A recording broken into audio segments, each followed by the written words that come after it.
No. Here, nice. I think that's harder option. This dude didn't swallow like a whole sentence and he get like 375. It's not like you don't see my name, but they see it. I know. He He doesn't work on them at all. It's ridiculous. And no, it's such a perfect teardrop too. Twice. Perfect. I like it a lot. Steve came up to me. He was like, "Oh, I know, they're huge, right? you didn't even get tape." School started at 35? Oh, we got plenty of time.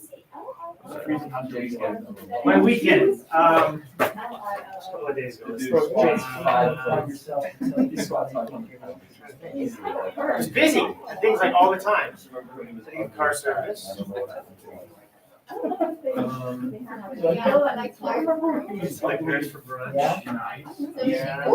He is. What's on the yard? I don't know. Not very busy. And yours? You check them out. We're all right. Kids were all right. Everybody here. No, I know how to start my car, but it wouldn't start. That wasn't my fault. We drove it like 3 times. I feel like the super limp is You won't be able to I tell don't the know what difference. I'm doing, so I have to plan things. I'm sorry, what? You want us to do like the checks and check out. Everything. Yes, and I'll talk to everybody about that. But yeah, all it does is, I know you're here, you'll never be marked absent, but it just cleans up my. I know. but you gotta start from Probably because you can't throw any money right under your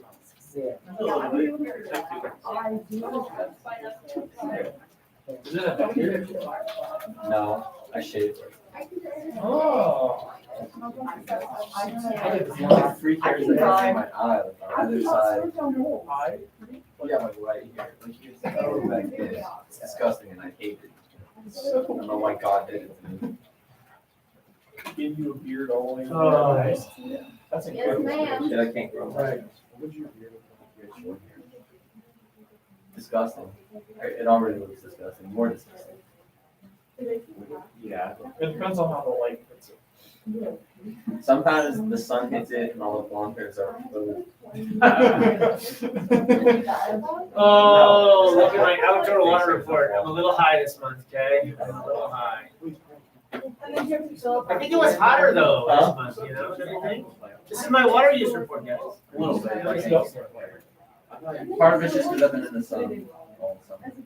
Oh, like, you like it. Yeah, not to brag, but 9-year-old girls think I'm cute. Nice. Huh? Yeah, they're like, I like your shirt. It looks good on you. Oh, yeah, that's. Because it's the same shirt. And they're like, you have big arms. I'm like, yeah.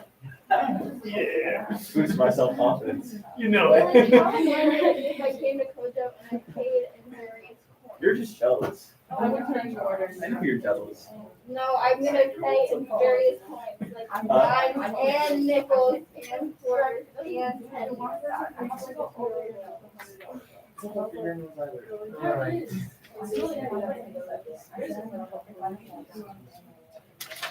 Oh, I deserve that. It's on your plate.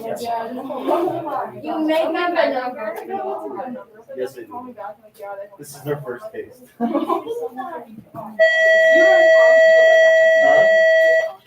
Good morning, everybody. Welcome, welcome.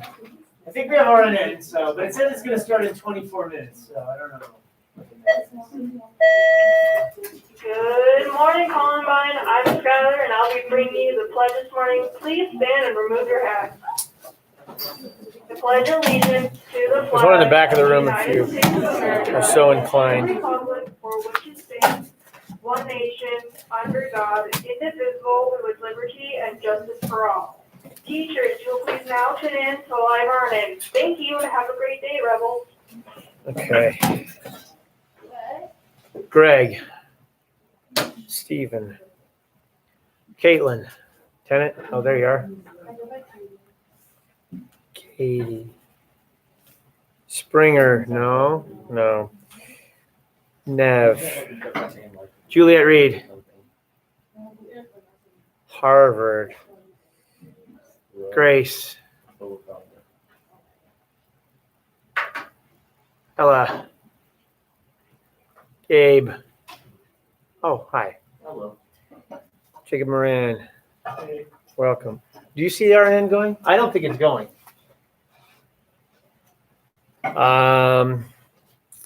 Kate Modler, live in Canada, maybe. Eli, bingo. Danielle, bingo. Jamie, I think she's in the other class, and Rachel was, and Ebony, and April, and Jordan. Good morning, Columbine. It's just me. My name is Skylar. I'm a representative from RNN, and these are your announcements. Remember, the remote schedule can get a little confusing every now and then. Next week, September 21st through the 25th, is a shift in the schedule. Monday and Tuesday are Blue A and Blue B. Wednesday is an in-person SAT day for seniors. So that will be a remote Friday schedule for everybody else. If you are not taking the SAT next week, don't come to school on Wednesday the 23rd. Then the shifts, the Silver A and Silver B days, to Thursday and Friday next week.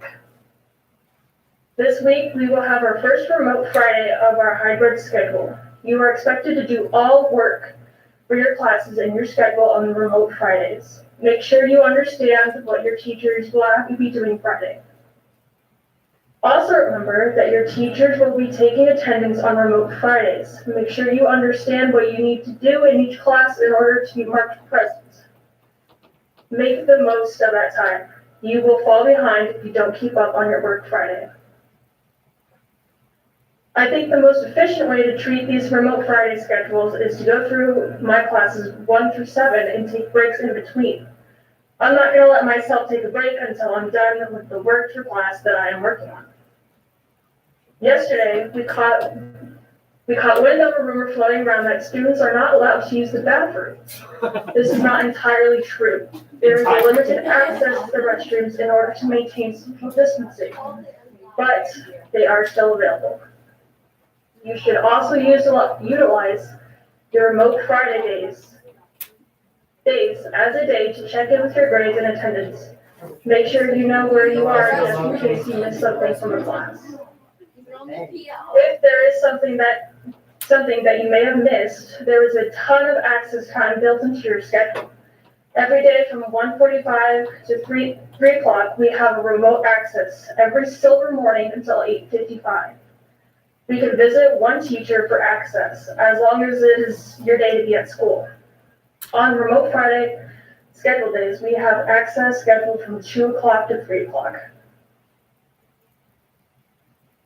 Seniors, if you did not receive your free class of 2021 yard sign, be sure to pick yours up in the comments after school. Ooh. That is all I have for you today, Columbine. Have a great day, Rebels. That was nice. She did it all by herself. Good job. Good job. Okay, hey everybody, welcome to English class. Thanks for coming. Thanks for making English a part of your day. My name is Mr. Friesen. I'll be your teacher for the day. If you're at home online, thank you for being here. What is today? Today's Tuesday. As a parent of a senior, I did receive an email about the SAT. I don't know. My guess is you directly didn't get anything. Maybe you did. I'm seeing nods. Did you receive stuff to your school email about it? Okay. As far as I can know, you just show up at 7:30 next Wednesday, and there'll be signs around the school this week to tell you which room you go to, and you knock that thing out, I guess. So I don't know anything else about it, but there we go. So are we good? Good morning. Thanks for coming. Thanks for making English a part of your day. My name is Mr. Friesen. I'll be your teacher for the day. I have a poem to start things off. This poem is called Cosmos Borealis, and it goes just like this. Light skin of sky and cloud and mountain on the still pond, water body beneath, teeming with reeds and silt and trout, sealed in day skin and night skin and ice lids, which we draw out with silk threads, fitted with snags of fur or bright feathers. Skin like glass, like liquid, like skin, our words screeved on the slick surface, reflecting risen moon, spinning stars, flitting bats, so that we had only to whisper across the wide plate. Green drakes blossomed powder, dry among the stars, glowing white of pods, which rose from the muck at the bottom of the pond and broke open on the skin of the water. We whispered across galaxies, who needs Mars? That's by Howard Crosby. And you guys go, we're gonna, in this class, I treat poetry like prose and prose like poetry. Because all poetry is prose where people hit return and tab a bunch of times, okay? The literature we read in this class, it's all poetic. And it all tells a story. And so when we get to the AP exam at the end of the year, you know, we have poetry and we have prose, but we're reading poetry right now. It's just, it just happens to be written in paragraph form. So anyway, there's our poem. Okay, now what we're gonna do today. Okay, welcoming poem. Do the agenda. Oh, I've got school pictures to give back to you guys. So that's pretty exciting. And then we're just going to talk about Tinkers. That's it. Yay. And then your homework, which is weird. If you're here in class, please check into Google Classroom right now. If you're at home, check into Google Classroom because it's how I know you're here. Now, I totally know you're here because I just took attendance, right? But the way Google Classroom works is it makes a little spreadsheet of everybody's check-ins. And it's just easier if it just says turned in for everybody, okay? So I know you're here. There's also a fun question. I don't know what the line is. I thought about the line. I thought $400 might be a good line. I don't know. Maybe that's too low. Maybe that's too high. You know, I don't know. I thought 400 was a pretty good number.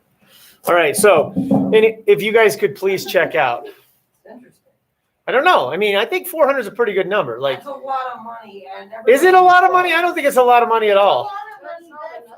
See, I don't know. See, I was trying to put my mind in the mind of a high school senior. It's like, I was trying to find the perfect number that was a lot, but not enough, but still a lot. I don't know. We'll see. We'll see. Actually, the way I'll know is what the over under is on the yes nos. Okay. So welcome. By the way, if you're at home, if you need to say anything, type it in the live chat. Some people were doing that yesterday in here. That's cool. Type it in the Google Classroom comments or passively sit there. Does anybody have any comments since you're in the room today about what it's like online? If you want me to do anything differently, is there anything that you would like? Because I really don't want to do Zoom. I really don't. I really don't want to have your faces on there, and then because I feel it's distracting. So I don't know if you feel like at home you're getting some education. Oh, I just lost a subscriber. Oh my God. If you feel like you're getting it home, I got 9 now. I don't know. I just want the class to be okay. So, all right. So here we go. We're reading school pictures, right? Oh, wrong thing. Sorry. Boom. School pictures. Wow. Okay. Where's your school pictures? Here we go. What's the movie where he was like a Bohemian boxer? Smash. Yeah, good movie. Oh, that's me, guys. I didn't follow that. I like the way he talked. He's a pipe. Yeah. He literally needs subtitles in that movie. Oh, yeah. Share these, trade these with your friends, guys. There we go. I don't like what? This movie Smash. It's like a It's like a, yeah. the charm of the movie is that there's this one big plot, there's a jillion little subplots inside of it. And all of the subplots are Yeah, it's pretty good. I just don't like Jason Statham. I was like you said that, and I was like, what? Yeah, I know, but what is he ever done? You know what though? Like every goes like on the side. I don't even know what these. I don't even think these are pictures. I think these are just the ability to buy pictures or something. I don't know. If you want an extra copy of your senior ID picture, there you go. Oh my God, so funny. Nice. Boom.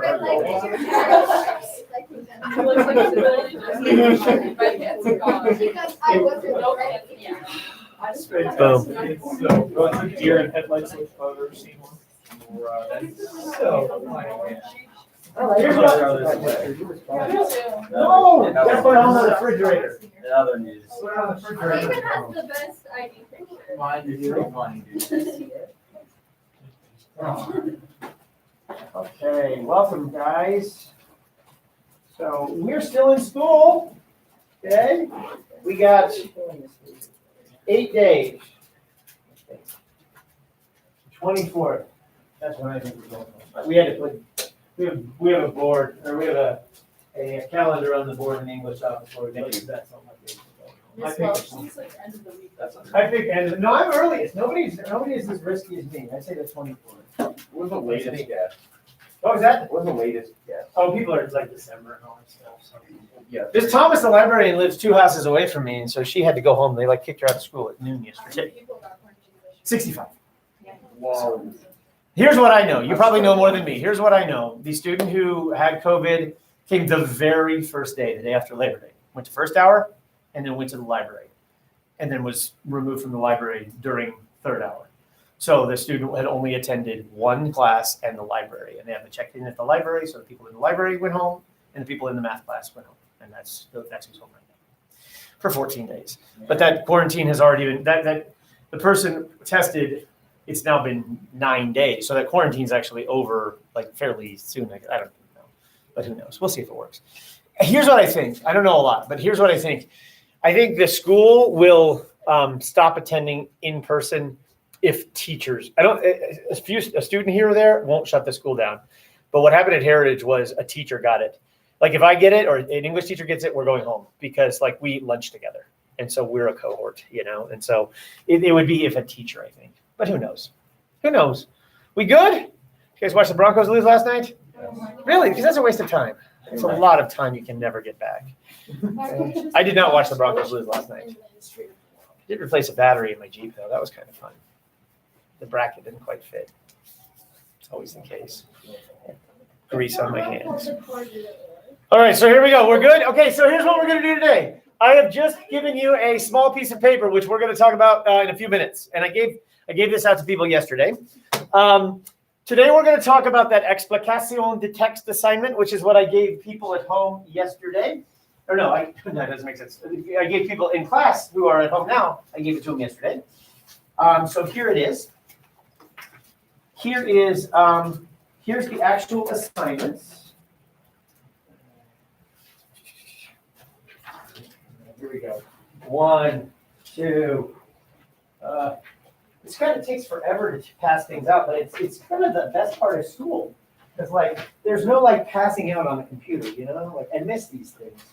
I was told once that when I taught, it was like 15 years ago, some kid when they had to give me feedback on my class, they're like, I think you pass things out aggressively. I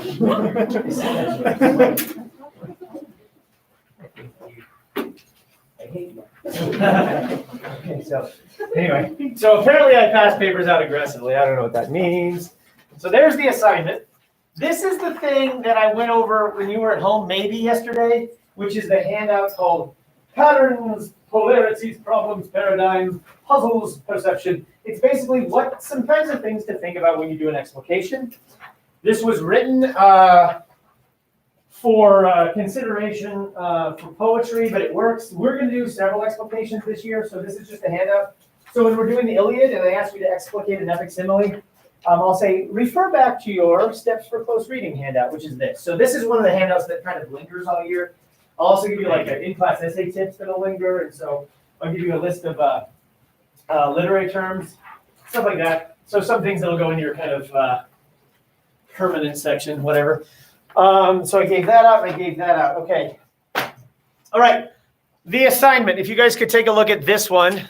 If you guys are at home, you can go in the, what is that called? The classwork section under explication resources, the actual assignment, okay? Or actually gave you one yesterday. And the way you can tell us the assignment is this the one with the strangely located black boxes, okay?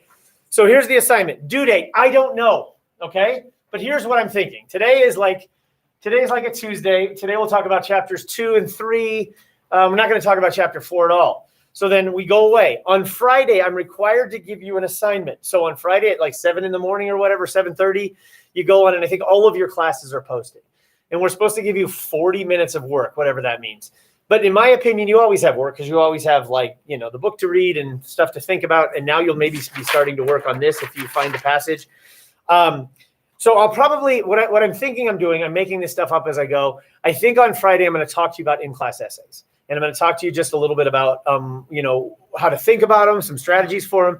And I might even show you like an in-class essay prompt that might work for Tinkers and kind of talk about that. Because then next week, when you come back. We don't have that weird Friday day because you have a SAT day in the middle of the week. So next week, here's my guess. My guess is that we'll finish talking about the book on like next Monday-ish. And then you need to turn papers in. So this paper obviously is not due yet because we haven't finished talking about the book. But we'll probably be done with the book in like a week. And then I'll give you a little time after that. So I don't know. Due date would probably be, I don't know, maybe 7/22. I don't know, maybe like the 24th-ish of September. I don't know when, somewhere in there. That's not right though, okay? So not for a while. But here's the kicker. There's another paper as well, you know? So you kind of have to think about, ooh, do I want them both coming in, you know, coming at me? So anyway, so what is an explication to text? It's a exercise in close analysis of text. You're to craft an explication, an essay in which you with surgical precision examine features of a short passage of Harding's Tinkers. Present your examination in an essay approximately 3 typed pages. So I'd like you to shoot for 1,000 words. And here's what I do. In future papers, I'll give you a word range. I'll say it must be 900 to 1,100 words. And so you shoot for 1,000 and you're right in the middle. If it's lower than the minimum, you automatically lose a point. If it's above the maximum, you automatically lose a point. So when I give you a range like this, like 1,000, if I were you, I would just err 10% on either side of that, you know? You're doing the college application essays. I think the Common App wants 450 to 650. I think that's what they want, you know. So shoot 550, you know, and just try to do that. And then if you reread it and want to make it grow, more power to you. If you shoot for 650, you only can cut it, which is kind of a problem. Well, maybe not a problem. Anyway, process. I'm not going to read all this, but choose a passage from Tinkers that interests you.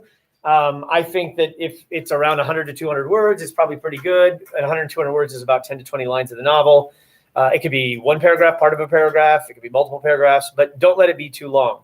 The example I gave you with about the haggard country women, too long. Okay. You probably want something about half that long-ish, or maybe even less than half that long. Then step 2 is you need to type it. And you need to type a clean copy of the passage word for word and flip your paper over. On the back side, it shows exactly what I want it to look like. I want it to look like an AP English prompt. And I've given you 2. And now I've given you kind of a model of a third. I want you actually to make an AP English prompt. So on the top, I want you to type AP English literature. Question 2, suggested time, 40 minutes. Then I want you to write the prompt. Prompts for AP English are always 3 phases. Phase 1 always tells you what it's from. You know, it'll say, the following is a poem written by, 1614 by Bamberg Gascoigne or something. You know, then it'll always say, then it'll sometimes give you a sentence of context, you know, which will tell you a little bit about it. Like in the Selena passage, when you guys wrote about that, it was like Selena was a woman who's traveling to live with a Dutch family. She left Chicago, whatever. Then they always say, read the passage carefully. Then they always give you the task. And the task is always almost identical, which it says, discuss how the author makes meaning. And so essentially, you create that. On the very bottom of that sheet with the black boxes on the bottom, it tells you kind of 3 things in the prompt, and you could read through that. Then you type the prompt as it is, word for word. And then at the end, you place an MLA citation. And your MLA citation, you can use your MLA handbook. If anybody does not have an MLA handbook, I can sell you one. If you don't want to buy one from me, I can check one out to you. But I think a lot of you own them because I think Mr. Webb makes people buy them. And a lot of you come from his class. So as long as you have an 8th edition MLA, you should be fine. But if you just steal my entry, it's right except for the page numbers. If it's a single page, you do a single letter P. If it goes from one page to another, you do a double P. So mine would be PP 3536.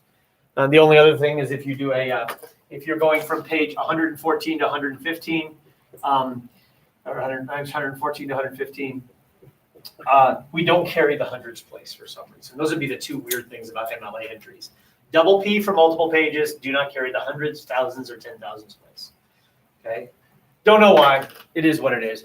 And that's what it looks like. Bellevue is the name of the publisher, by the way. All right, so then you're going to make it look nice and pretty. The best part is to try to figure out how to do the line numbers in the margin. Okay? I'll give you a hint. You add a text box, and then you do that. And if you can't figure that out, it's okay. Go back to the other side. Number 3 is after you type it up, I think you should read that polarities paper and walk through and think about it. Then you annotate a copy of the passage. So you have a clean copy of your passage, and then you annotate the heck out of one of them, and you use colors and words and circle things and just kind of go crazy and insane. I mean, my book Tinkers, if this building was on fire, I'm not, and I could only save the book where Paul Harding signed my book, Love, Eric, Paul, okay, or this book, I would let the Paul Harding one burn, because this is my book, and I've spent time circling and underlining and flagging and coloring and starring, and that's what you should do. You should destroy that passage, okay? Because I think absolutely we see patterns when we engage with things. So you annotate the heck out of one copy. And it says thorough annotation is a way to maybe raise your grade 1 point over the otherwise appropriate score. So I don't give extra credit in the class, but basically if you annotate the heck out of it, I might just add a point to your essay score. And since the essay is only worth 6 points, that's kind of a cool thing. Then you write your explication, step 5. We'll look at a model today. Essentially, it gives you some advice. You do need a quick little intro. You need body paragraphs as you chunk it, and then you come to the end. I highly recommend you move chronologically through the passage. It says, see the models provided in class and online. Those would be the models that I gave you on Heart of Darkness yesterday and the model we're about to do, which is on the English patient today. Then it says, proofread your paper. Number 7 is format your paper properly. And then what you do is you place a clean copy of the passage on top of your essay, on top of that, and then you turn it in. But I don't know how we turn it in yet. I have to figure that out because you guys aren't really here, kind of. So you may actually be submitting it on Turnitin like 5 days before you can actually hand it to me based on when I want it due, you know? And then if you're a fully remote person, hi, people at home. I don't know what we do about that. I will tell you this. I hate grading on a computer. I can't stand it. So I really want a physical paper from you. Comments, questions? We good? Have you guys turned anything in like physical in any of your other classes? Have you turned, is it almost living 100? Is it living online right now? Mm-hmm. Okay. All right. That's that. We good? All right. So now what we're going to do right now is we're going to do another model explication. And if you're at home, this is in the Tinker's Explication Resources little folder. It's called English Patient 1. What's it called? It is called, English Patient Explication. So here is a one. You guys don't write on these. You're going to give them back to me. But this is a passage. Now, this one doesn't have the cute little AP header on the top. It doesn't have line numbers on the side. It has an old MLA entry because this is from a few years ago, one of my students. I thought he or she, let's not kid ourselves, she did a great job. And so I made a copy of it so future students can be influenced by this person without his or her, let's not joke, her stuff. Here's the passage. The passage goes like this. From Michael Ondaatje's English Patient, which we should have, maybe we could read that. I don't know. We don't have time to read anything this year. It's a lovely book. The English Patient, it's a great story. It's about the end of World War II. The Americans are coming up the peninsula of Italy, and they're slowly pushing the Italians out. And so as they go up the Italian peninsula, the convoy is transporting some wounded people because they had to evacuate the hospitals in Africa, and now they're moving them to the Allied areas, like, I guess, in what is now liberated France. As they're moving up this, one of the patients is so incredibly injured that he cannot go any further. So the patient, who is English, hence the title of the book, English Patient, he is left in a blown out old abbey, old villa. And he's left with a Canadian nurse named Hannah. And so the English patient is incredibly burned. His entire body has been burned and he has no memory. So this is a person who has no face and no memory. And so he's left with this nurse, and the two of them just spend day after day in this. And then into this villa, bombed out villa, comes a Indian from India, Kipper, whose job is to defuse bombs. And he starts to live with them. And then an American who was a criminal whose thumbs were cut off. And he was a spy and a thief. And he comes to live there. And so the four of them live in this villa. And they're four incredibly different people. And part of the book is a lot about who are you. It's an identity book because the main character, the English patient, he has no memory, and he has no face. So he is a complete blank slate. The book is told from the perspective of the four characters. Those four characters' stories interweave with each other. It's a beautiful book. It's a powerful book. It's by Michael Ondaatje, and he signed my book. Let's see. Oh, he signed my. Is this it? To Eric, love Michael. Hold on. No, where is it? Is this it? Separate book in the curriculum, signed by their own. Well, what I do is I find them. Sometimes they come to town, and when they're coming to town to sell a book, I sometimes run to their place. Yeah, I don't see it. It must be at home.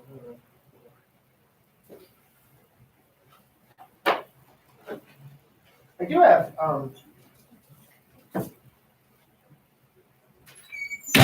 Okay. The passage goes like this. See how little this passage is? So little. She had refused to look at herself for more than a year, now and then just her shadow on the wall or on walls. The mirror revealed only her cheek. She had to move it back to arm's length, her hand wavering. She watched the little portrait of herself as if within a clasped brooch. She. Through the window, there was the sound of the patients being brought in to the sunlight in their chairs, laughing and cheering with the staff. Only those who were seriously ill were still indoors. She smiled at that. "Hi, buddy," she said. She peered into her look, trying to recognize herself. So do me a favor, take a look and read what a student can do with just those 6 lines of text. Read through this.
Oh, look at that. 11 to 11. I would eat crickets. I would not eat crickets. I found the perfect amount. Wow. That was my goal, is to split the class. Because I'd said like, if I'd said like 12,000, you would have been like, I can do that. If I said like $40.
Give you like 30 more seconds.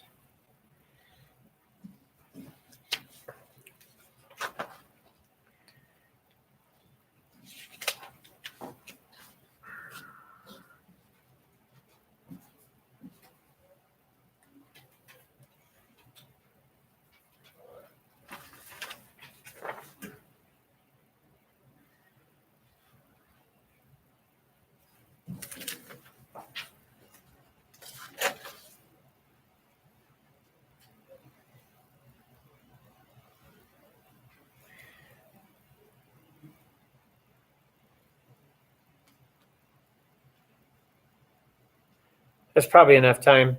Talk to the smart kid next to you. Turn to one or two people and talk about, what do I want? What do I want from an explication as evidenced in the assignment, the polarity sheet, the one yesterday, and this?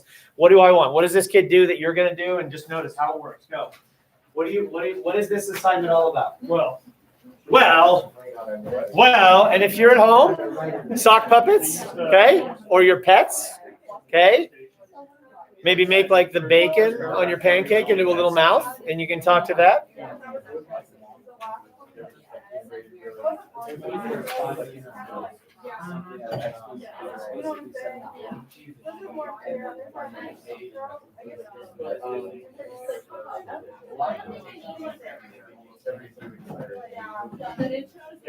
it definitely, like I said, it definitely goes beyond sort of like EA, and it really kind of, because she isn't like going, here's points. Yeah. And it's all sort of in there, it's all integrated.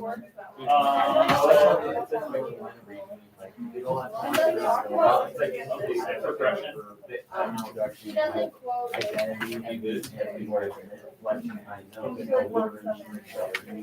It focuses on her identity, and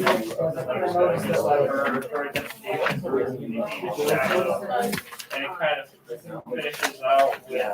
In the beginning, she'll put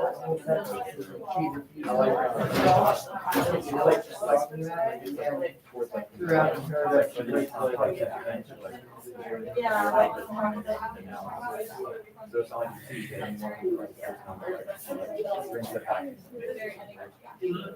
She got a good message because, like I said, it's like you can see the groupings almost.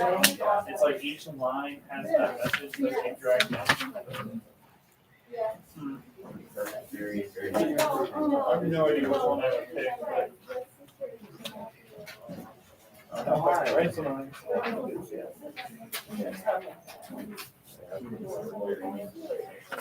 No really intro or anything like that. Hey, bro, I don't trust you.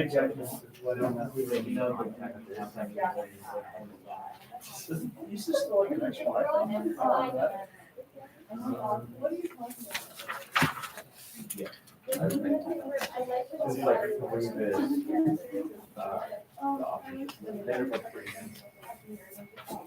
Yeah, it's like next to the office. Yeah, it's like something like really wild. It's not like it's sheet. So. Yeah, that makes sense. Okay. So through his house, and then he just got the line. Oh, Dude.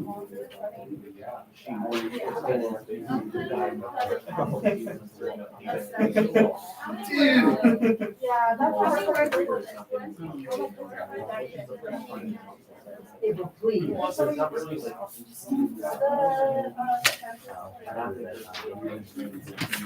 like that. She does a lot of speculation. They were also. Which they like. They got, they were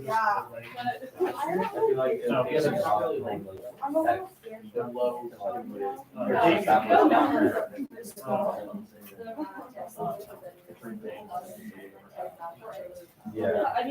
Also, the thing like I realized is without knowing like the single detail, And it said 100. yeah, without ever having read this, like without ever grabbing it, to like understand.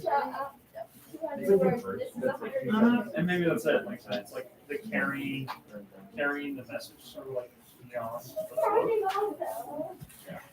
I'm almost done. I'm coloring.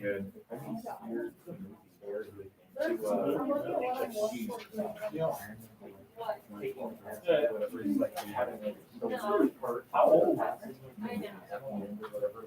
But I like my. Okay, watch this. I don't know if you can see this very well, but we'll see. Da, da, da.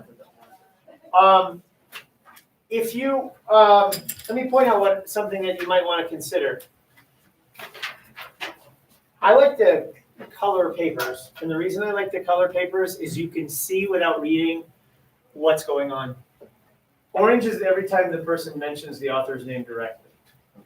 Yellow is every time the student uses a term that you would use in English class, like the word verb or polysyndeton, like lit termy things. Red is every time that the student is quoting from the text. And green is every single time the person is wrestling with a tension or a complexity. So words like while, yet, however, contrast, hint, things like that. And even without reading this paper, you can just see that it's kind of beautifully balanced. There's just a little bit of everything everywhere. It's just sprinkled. It's like a nice cupcake, where the different colored sprinkles are just all over the place. And there's just, we're never like heavy into one thing and light into something else. Focusing on the author is important because when we focus, we write about what. When we focus on the author, we write about how. Focusing on the text is important because it shows you're a careful reader. Focusing on green words show that you're willing to embrace ambiguity and nuance and multiple layers and dichotomies. And so that's something that I think this student does real well is blend this. The words, I'm going to give you a list of lit terms. I'm going to give you a list of 80 lit terms.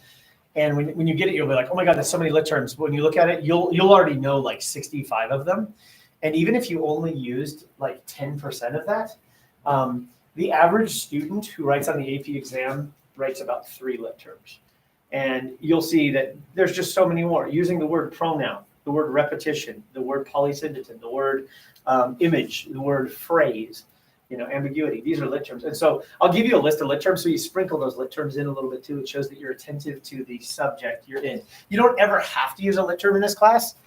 Like if you get in a hideous accident and they take you to the hospital and the doctor opens you up and he's like, well, there's a clavichord under a reticular spleen there. And you're like, well, what do you do with it? I don't know, but I know what to name them. That person we don't want. We want the guy, if somebody opens you up and they're like, I don't know what that's called, but it doesn't belong there. You want that person. Now, you actually want the person that does both, right? But I would much rather have the person that sees incredible meaning in what they write and doesn't know to call it polysyndeton because they say the repetition of just multiple ands. But it would be nice to have both. But if I'm going to take one or the other, I'd rather you just say something clever as opposed to there is a simile in line 4. Now, I'm like, well, so, I don't care why there's a simile. Or I don't care that there is a simile without knowing why. Did you guys see any insights into this? Do you have questions for me? Yes, Nev, hi. Are you allowed to just do like the one sentence thesis? Yeah, and that's a weird thing. Every paper needs a beginning, a middle, and an end. Okay? So this paper has a beginning. It has a single sentence thesis. For your explication, a single sentence thesis is actually appropriate. But you could, if you wanted to lead into a thesis, fine. The paper that you read yesterday about the Heart of Darkness, that thesis was kind of buried inside a first paragraph. It doesn't matter. For the purpose of this essay, you just need to start the paper, okay? I will teach you guys during the course of the year that some of you are going to want to write full intros and some of you are going to want to write partial intros. In terms of the conclusion, there is a conclusion. The last statement of this paper is a conclusion.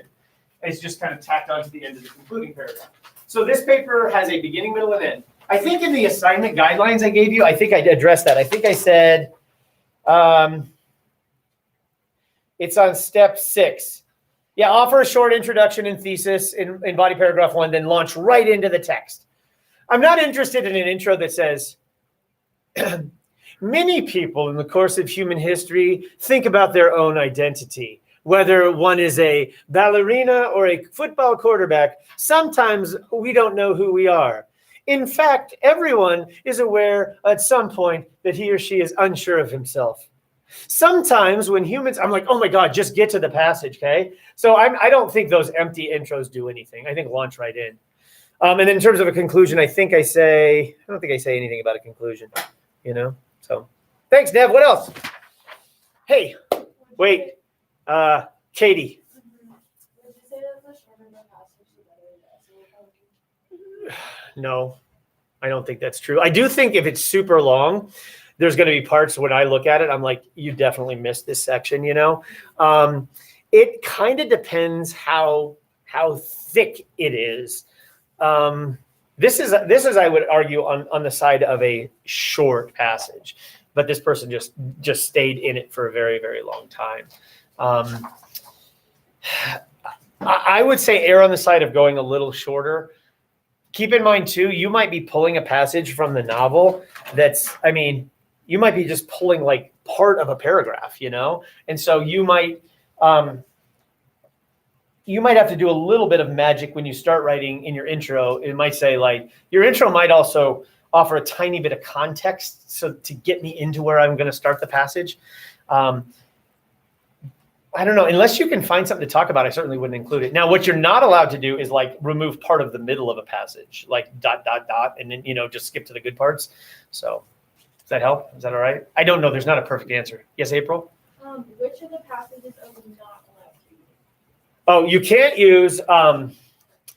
cannot use the Haggard Country Women passage and the Mosaic passage, because we spent a decent amount of time in either this or the other class on those, but every other passage is free game. And then there are passages that lots of students pick. I will tell you that, because they're really rich, but every passage is fine. That's good. Any other questions? Okay, so today, hopefully we'll get into chapter 3, so at least we'll have more of the book to look at those passages with. Okay, give me the papers and do what you want. Some of you will pick a passage that we've never talked about in class. Some of you will pick a passage that we did talk about in class, and that's fine too. Sometimes I hear myself carried back in the papers. I don't care. That's fine, that's fine. If you're bored this weekend, pick up a copy of Michael Ondaatje's The English Patient. All right. It's about Canadians. Okay. Michael Ondaatje is a Canadian born in Sri Lanka. Here we go. We good? Let's tinkers it, shall we? So if we, let's see, what if I did this? No, what if I did this? What if I did this? Is that okay? Perfect. Okay. I just want nothing on the screen. I guess I could turn the thing off, but whatever. I just want to talk about Tinkers. So if you have a copy of Tinkers, that's great. Pull it out. We'll talk about it. We can talk about passages you like, passages that we need to talk about. I do think we need to end chapter 2. Chapter 2, we talked a little bit about the Christmas dinner. We talked about Dr. Box's house. We talked about the present absence of George and Howard's father and all these things. What I want to talk about today is I want to start today with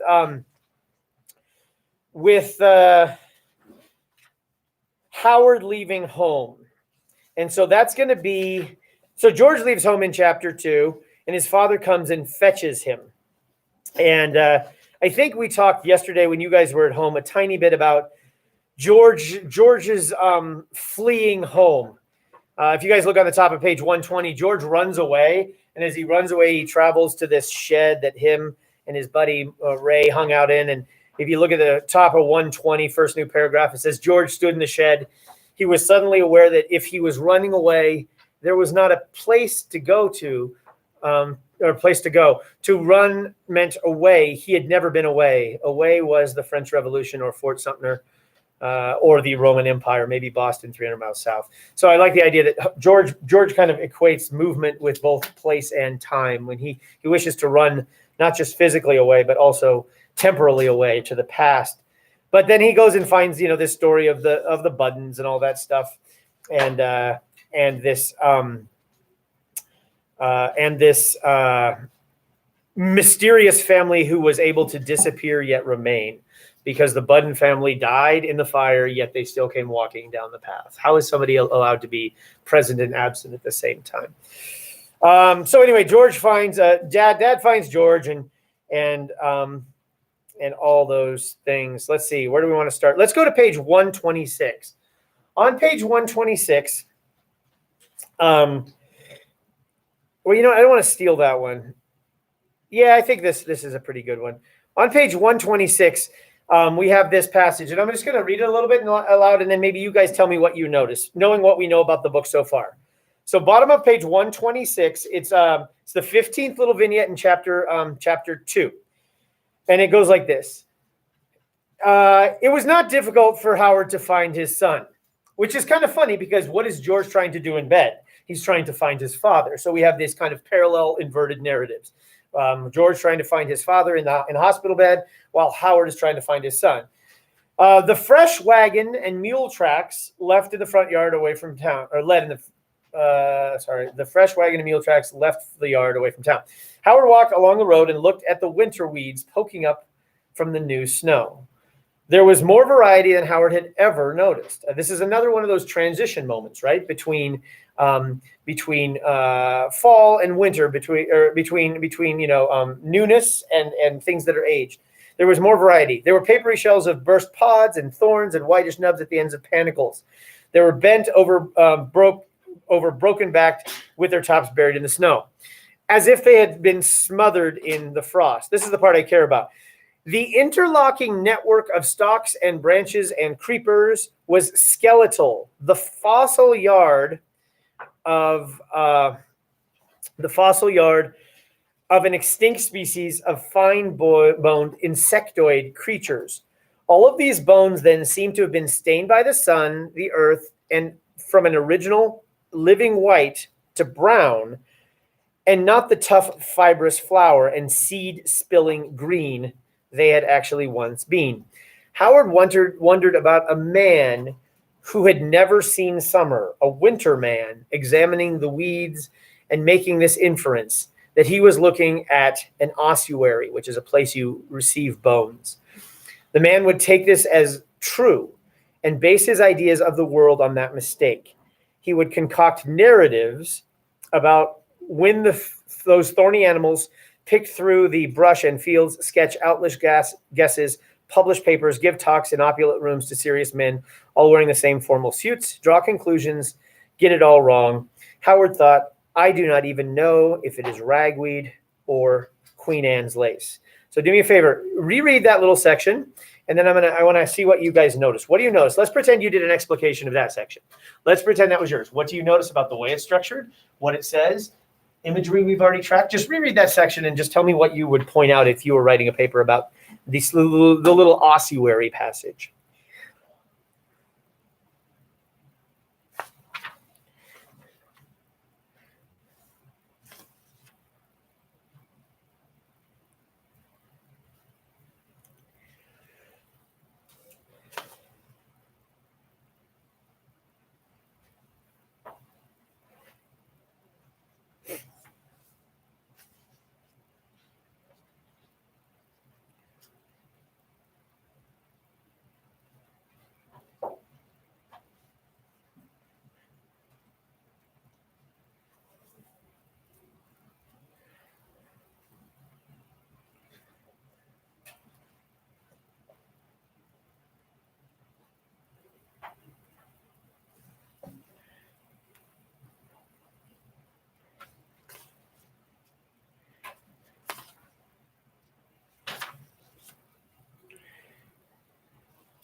Got 20 more seconds.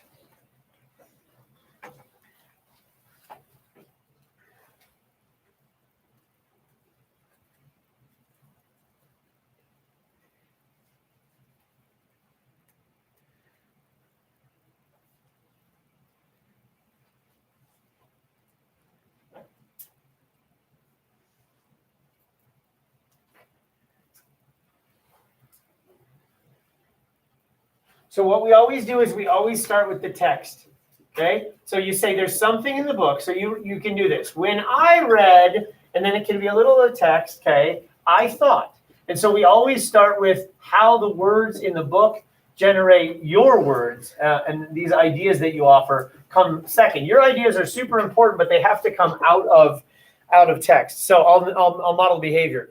The phrase concoct narratives, I like that. Because it talks about concocting narratives, and those narratives of this ossuary, this winter man, it says there, it says that his ideas about the world would be a mistake, but it doesn't matter. And to me, that's kind of George right now. George is concocting a narrative. He in the bed in his coma right now, story based on his very limited perspective, and his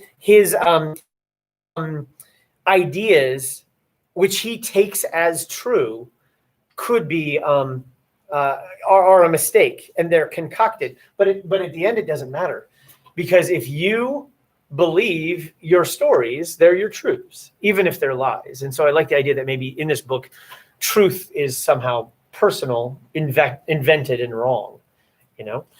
So concoct narratives. I kind of like that phrase. What word, phrase, line in this little passage did you notice? Go. Participation. Dun, dun, dun. I've never called on a student in my history of teaching English. Greg? I'm just kidding. Anybody want to go? Okay.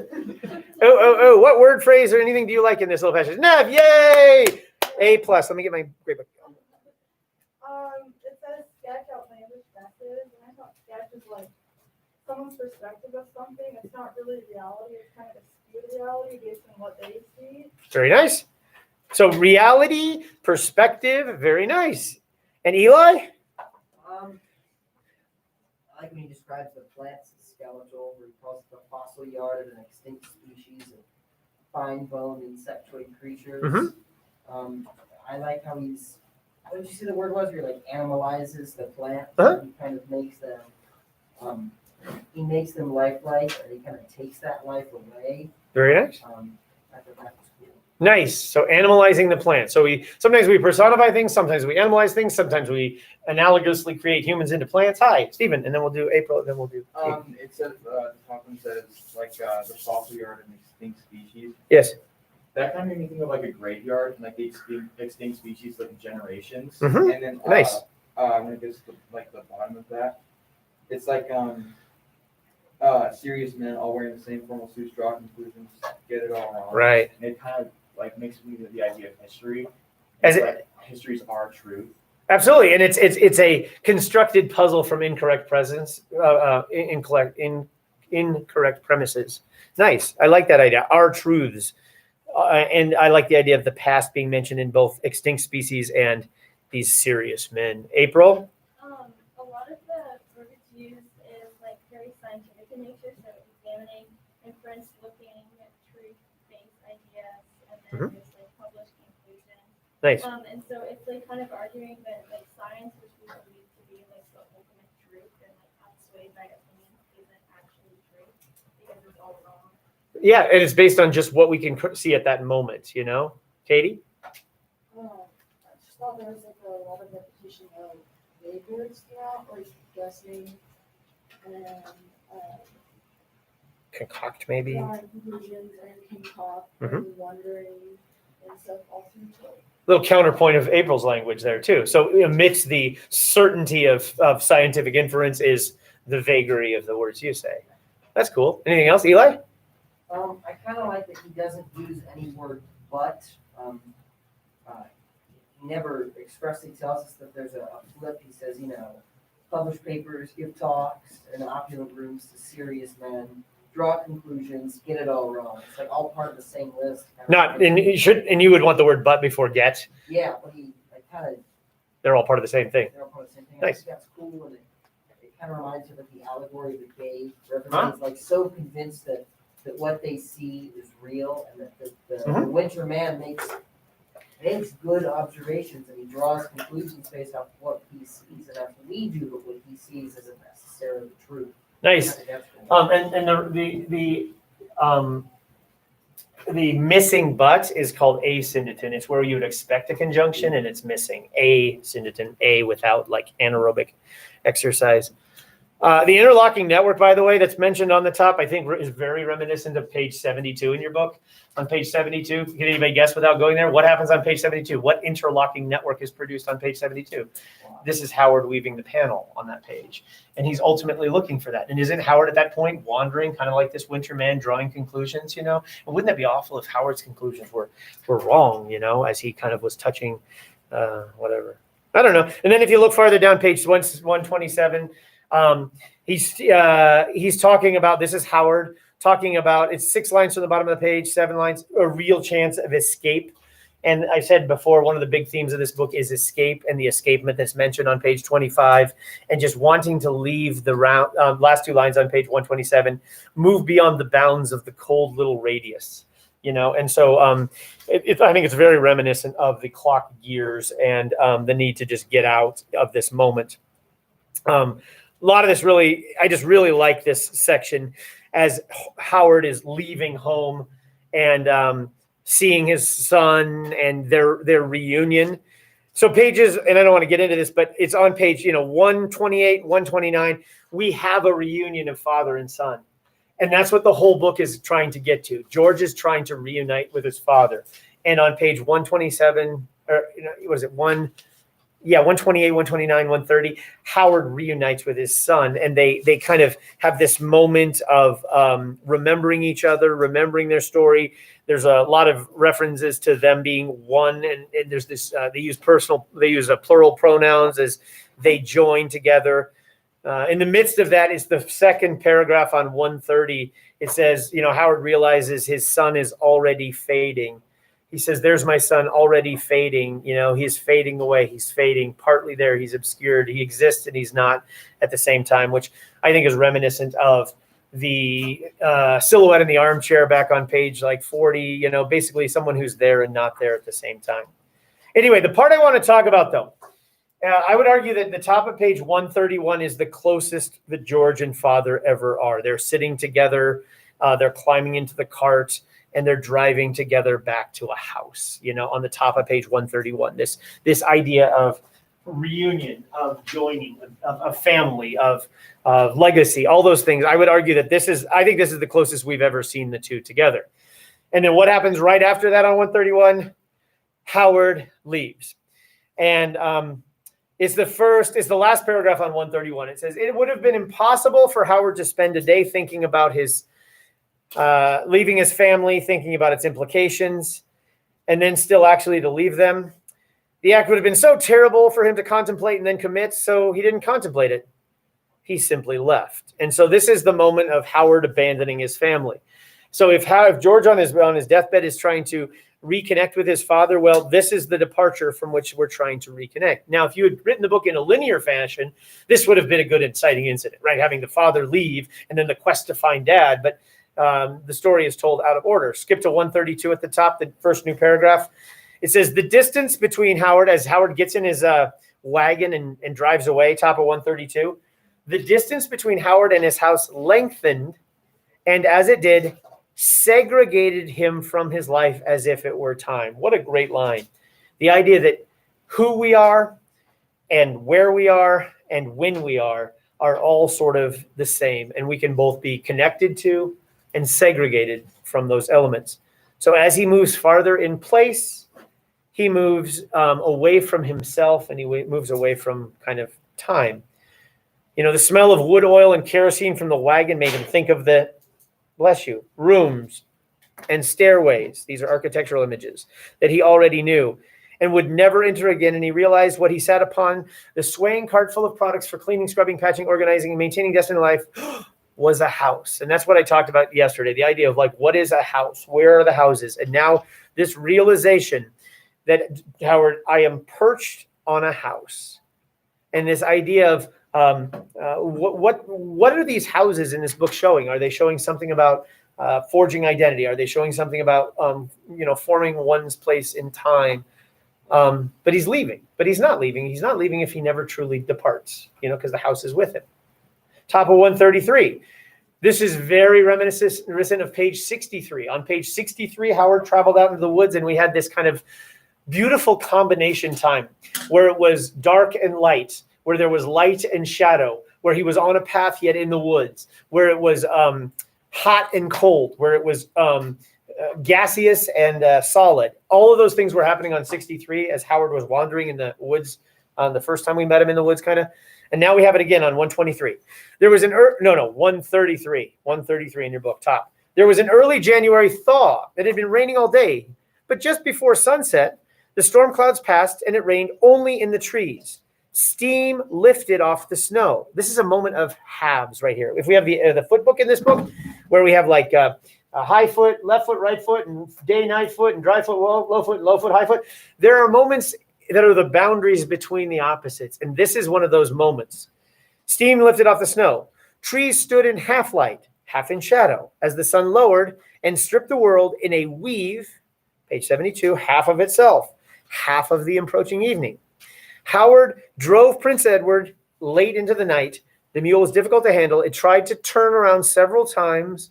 Several times the mule stopped and refused to go forward. Finally, Howard gave in and stopped for the night. 20 miles south of his now former home. He turned in the road, clearing where it was for some reason. The snow had melted away, and there was a circle of grass wide enough to park the cart. So we have this, the mule kind of, he has to turn around several times, and he ultimately ends up in a circle of grass, okay? And I think this moment is, the setting is absolutely significant here, as he's in a moment of between seasons, between times, between dark, between light, between storm and clarity.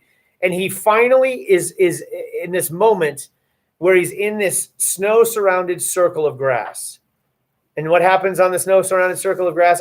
Page 134, which is why you have this little square of paper, in my opinion.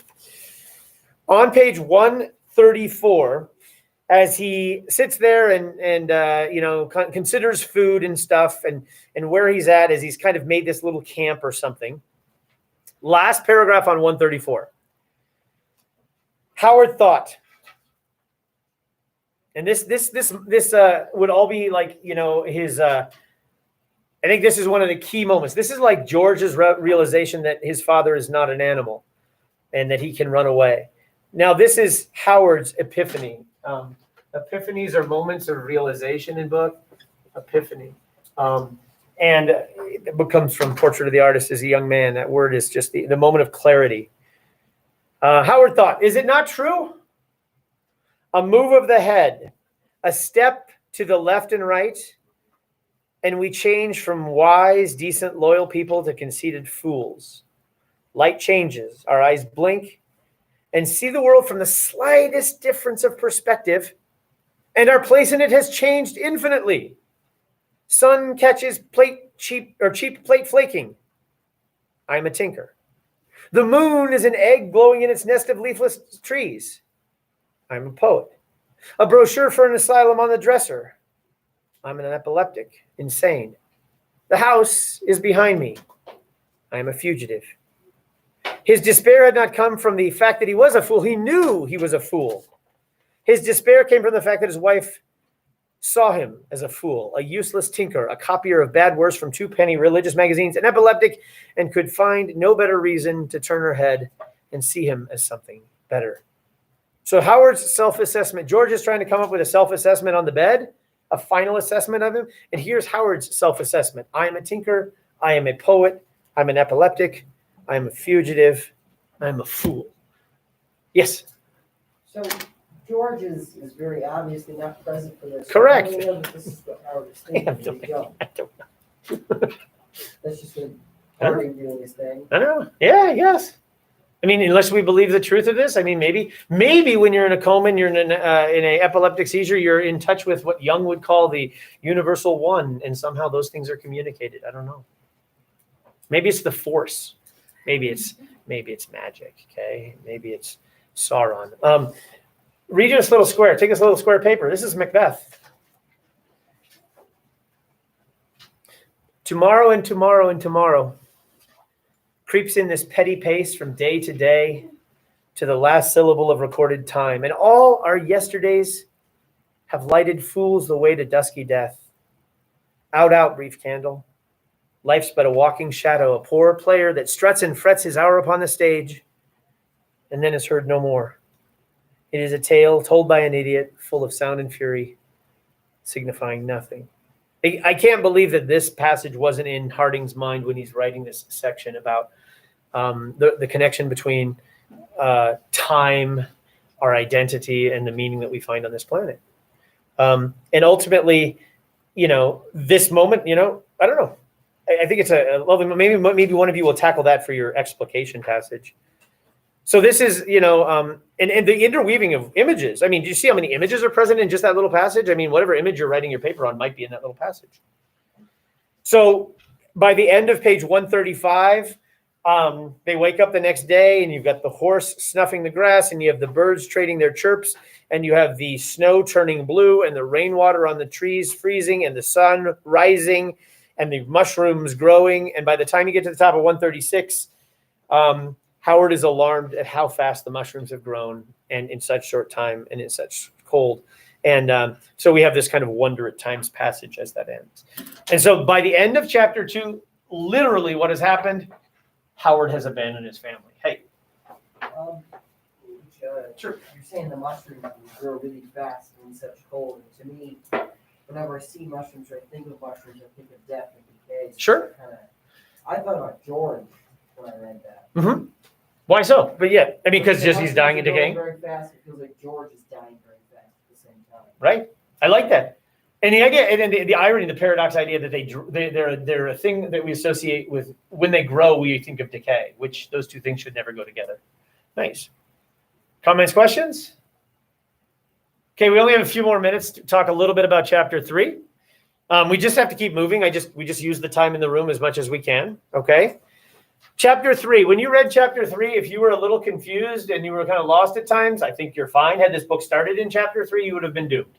Okay. But because you had chapter 1 and 2 under your belt, now if you went back and reread chapter 1, you'd be like, oh, this is easy. George on a bed, hallucinating, no problem. Oh, I know Howard, he's having an epileptic seizure. That's fine.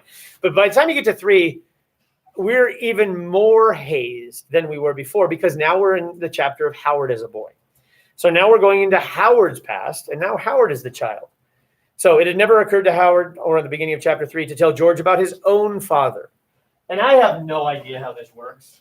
But what we have here is we have this kind of trinity of fathers in this book, where we have George, and we have Howard, and we have this guy, and who is Grandpa? And Grandpa is never named. Okay, he's a preacher. He's this kind of dark figure, and we have in this bun, we have obviously here we have the father Howard and the son here, and the ghost here. And is there something biblical here in the Holy Trinity of these characters? I don't know.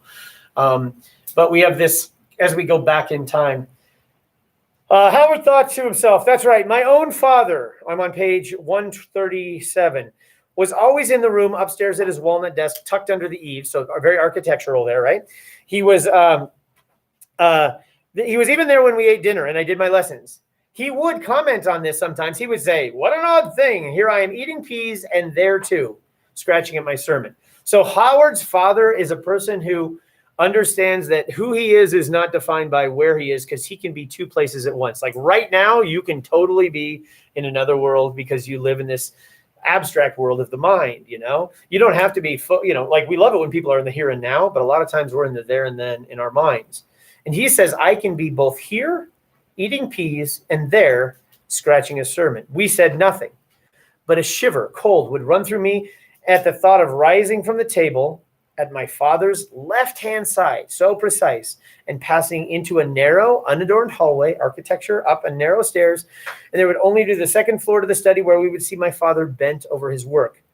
Sometimes I spent entire dinners imagining myself in a sort of loop. Is time a loop where I constantly went between my father at his desk and my father at the table, always baffled. This idea of inhabiting two places, top of page 128. What about his ability to be in two places at once and my limitation to be in only one? My father was a strange gentleman. Okay, so I would argue that in this book, that's one of the things Harding is kind of considering is, where we exist in our identity. Are we here where we are? Are we there where someone, imagines us to be? Can we exist concurrently in two places at once? I want to read all of 128 and 138 and 139, and this will be the last thing we do today. You tell me what you notice. What imagery is profound in this section? Where does this passage resonate with other parts of the book? Here we go. This section I call the chorus of winds section. A wind would come up through the trees sounding like a chorus. So like a breath then, so sounding like a breath, the breath of thousands of souls gathering itself up somewhere in the timber, lining the bowls and depressions behind the worn mountains, the way thunderstorms did, and crawling up their backs, the way thunderstorms did too, which you couldn't hear quite, but you felt barometrically, a contraction or a flattening as the tone of everything compressed in front of it again, which you couldn't quite see quite, but instead could almost see the results of water flattening. So the light coming off of it shifted angles, the grass stiffening so it went from green to silver, the swallows flitting over the pond, all being pushed forward and falling back to their original positions as they corrected for change, as the wind were sending something in front of it, first period. The hair on my neck prickled from nape to crown as if a current were passing through it, and as the current left off the top of my head, if I had my back to the trees, I would feel the actual wind start up the back of my neck and ruffle my hair, and the water and the grass would spin of the swallows in its choral voice, stirring the old unnameable sorrows in our throats, where our voices caught and failed on scales of the old forgotten songs. My father would say the forgotten songs we never really knew, only think we remember knowing, when what we really do understand at the same time, how we have never really known them at all and how glorious they must really be. My father would tell me this part kind of links back, from his desk up under the eaves while I was across the pond tracking otters or fishing off the fallen fir tree near a point. I would hear his voice and look across the water to the white of our house, just visible behind the line of trees, to where I knew his open window was inhaling and exhaling the plain white curtains my mother had insisted on in the name of minimal domestic propriety. He whispered in my ear. So from across a water, his father can whisper in his ears, bring string and bottle caps and broken glass, bring candy wrappers and nickel smooth stones, bring fallen feathers, fingernail parings, old songs we've shaken our small home and to the ground again, and we must rebuild. And our house across the pond would flicker, here's the lightest house, and then blink out, disappear, because it had been such a fragile idea in the first place. Then I would be on the far shore looking at where we would build our home once we cleared the woods and dug the foundation. I totally ran us right to the end of the period. Anything jump out at you? Do you see connections with this? Can you explain this? And the answer is no. But can you explore it by making connections to other parts of the book? And the answer is getting there. Okay? And that's the whole point. The point is not to explain it. The point is to explore it. And I think I did this. You should check out. If you're at home, you have to check out, but you should check out as well.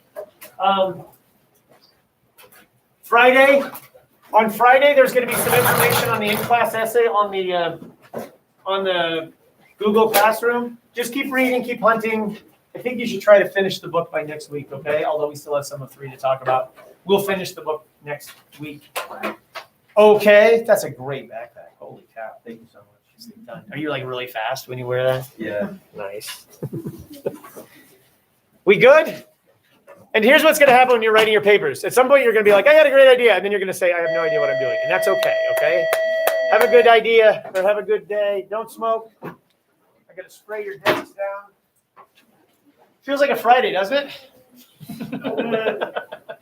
We're not even have school on Friday. Thank you so much for being in school today. Thanks, Friesen. Thank you. Bye. Car start today, daughter? Did the car start? I got here. Oh,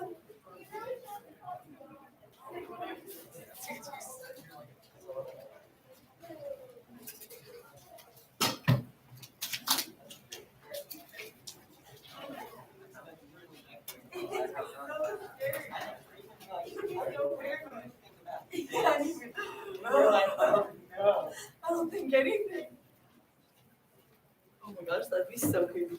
Hi, Freezy. Hello, how are you? Doing good. Thank you. We already saw last time. I think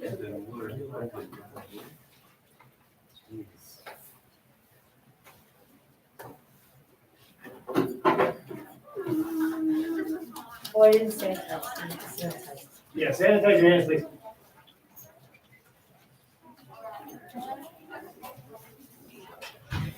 Hello, babies.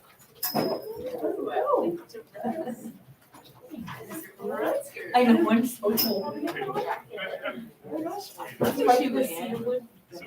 Oh, wow. Is it new or? I love it. I know, I'm so cute. I don't know why it's up. It was like 85 out there. I was like, I don't wear pants. I literally. Oh, sorry. It's like great. I literally put on shorts and then I take them off. And then I take them off. Oh my God, I don't know what to wear. Huh? You guys all matching? We always did. Literally, and the other day I was wearing a gray shirt and black shorts. And family pictures. You have to stop. Okay. Oh, nice. You know what? He's the one who should change. I look cute today. Well. I look cute today. Sorry. Yeah. My color scheme. Friends? Are they not driving people? I don't know anything about You know what I do? Hello. I text my mom. You going what? Okay. So you were gonna come to class today? I was going to. Okay, so, well, I probably have your school picture.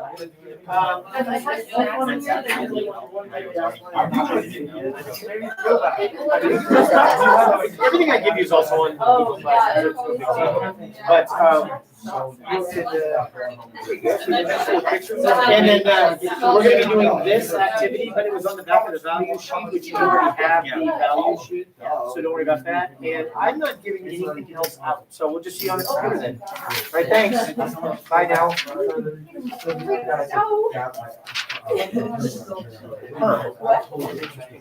Yeah, exactly. That's what I was thinking. Fair, thank you. Good, good, good. I got a dog. Like, it was at the haircut place. Oh, okay. Oh, no. It looks nice though. I was just literally so happy. I was just We're not talking about how much you want back. I want all of it. No, Yeah. and if anything's, That's so and we got through some of chapter 3 in last hour, so no. Good question. Yeah, we're just gonna, it's hard.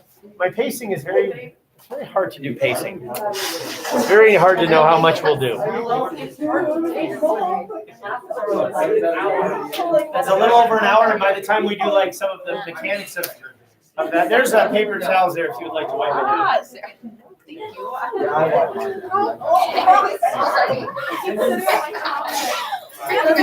Sorry about that.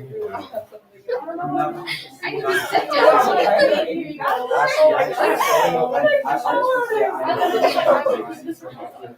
Does the bottle say if you ingest that cleaner, you're gonna die? No, I don't. I don't know what What it it is. did was say to us, how if you ingest it, you were talking about. Every time you think it's funny, it's just fun to do it same. Because you're not, but.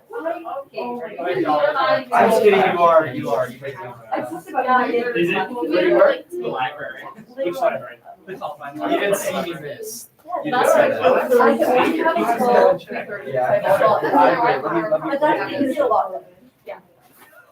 Hey, that sounds good. Yeah, not that close. What's going on in sight? What laws are we reading this week? I want to get ahead. 77. I wish I would have known that. Oh, shoot. Oh, I can do it in my office. Let's see. I know. I really need to. Snack.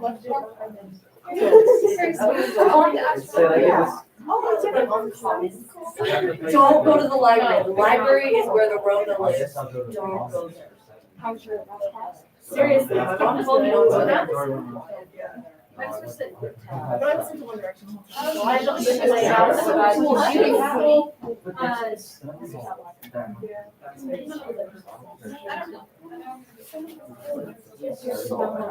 Wondering about the I just sleep in. Today even though that's Today, apparently I got it at 5 degrees. 7 o'clock. I left the house at 7. Sarah, you're a funny person. Wow. I could have to go around and tell like Ashley.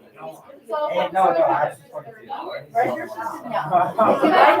My alarm went off at 6:15. I got up at 7. Like, she'll let me off her. I always brush my hair, brush my deodorant, then I left. It's like a best person to say funny. I don't think you're all the 7 weeks.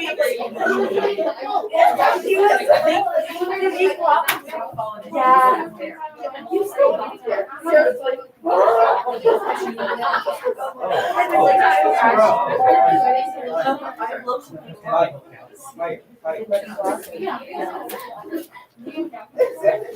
Yes.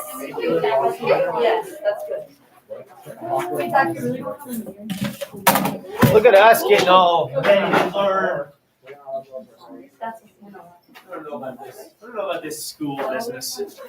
How was your weekend? Oh. It was so long ago. Yeah. I can't even recall. It's a decade ago. You all feel like you're just coming off the weekend.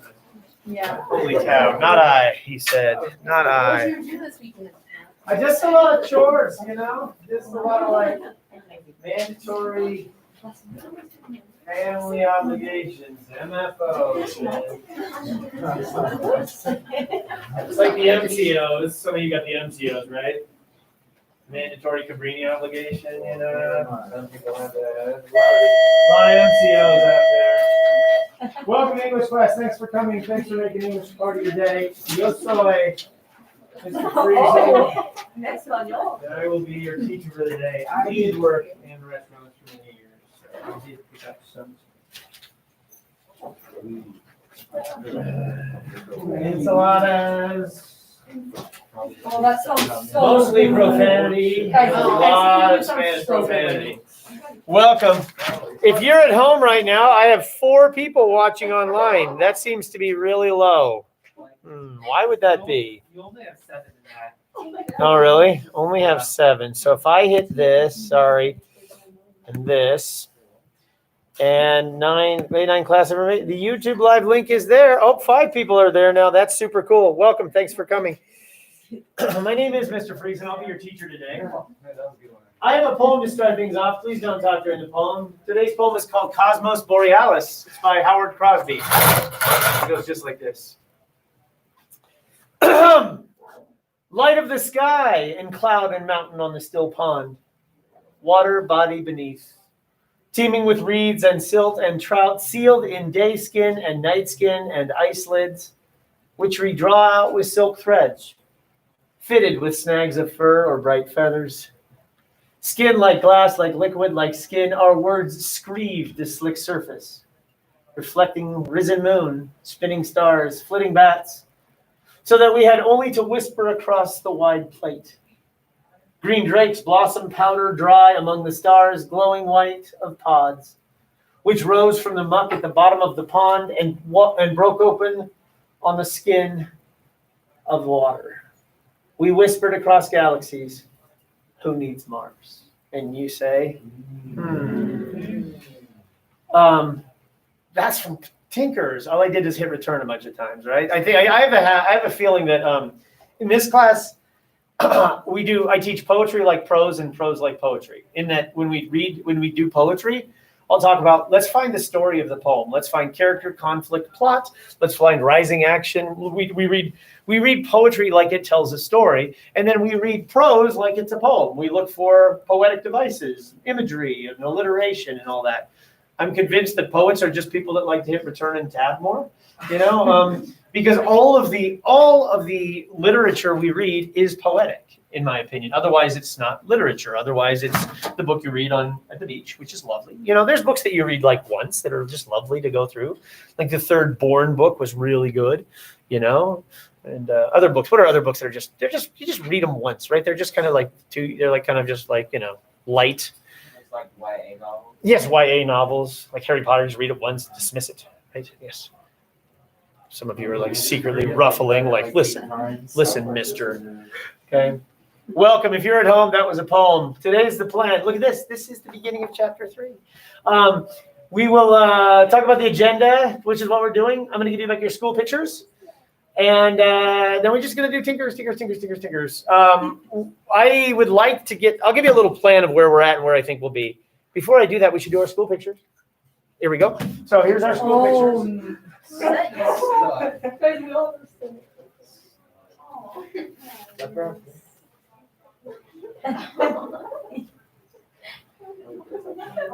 Wait, we get our ID. These are your pictures. These are your school pictures. This is the last time you get school pictures. I think it's just, I don't think they're real. They're just your, Yeah. this is, no, I actually think this year they're using these in the yearbook. Wait, really? Yeah, there's so many problems with students being able to get senior pictures this year that they're just gonna. Wait, are you actually serious? No, I'm totally making stuff up. Thank God. I was just making a funny face in it, like on purpose, because I was like, yeah, this is right. Have you guys seen Joey Tony's? This is so weird. We should have done something. I know we should. Yeah. How do we do this? Like, what's the matter? I mean, it's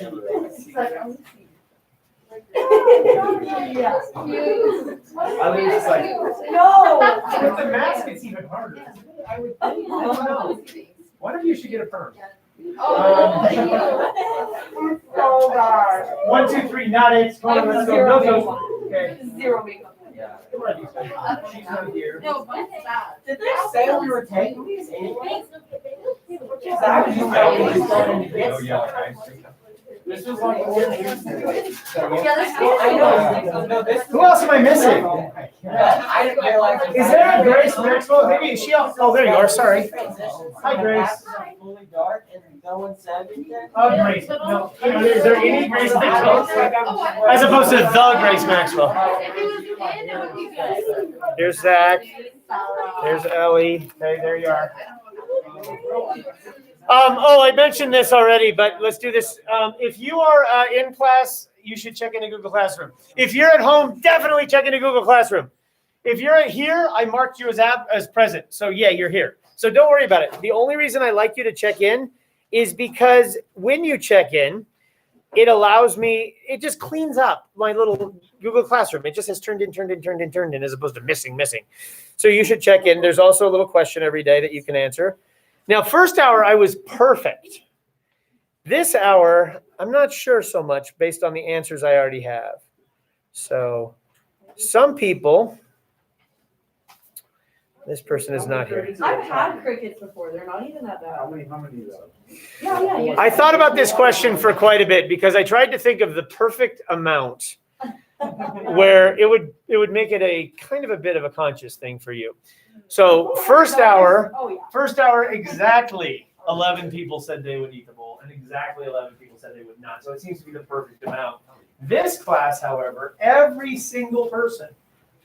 Are we done? I said I'd eat the bowl. Every single person at home. This class is a little more weighted towards not eating bowl crickets. Okay, I don't know. $400. I do it for like 1,000. See, well, what's the line? The line is all that, right? All right, coming from a person who has had crickets in their mouth. It's not that. Yeah, well, there's a lot of crickets. No, they've been cooked.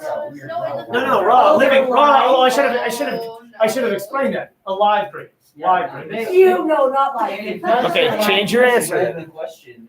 I just kind of went for it. All right, let me take attendance here. So what we're gonna do. No, not for like. How big of a ball? Is it like a popcorn ball? Cereal bowl. Cereal bowl. It says live cricket.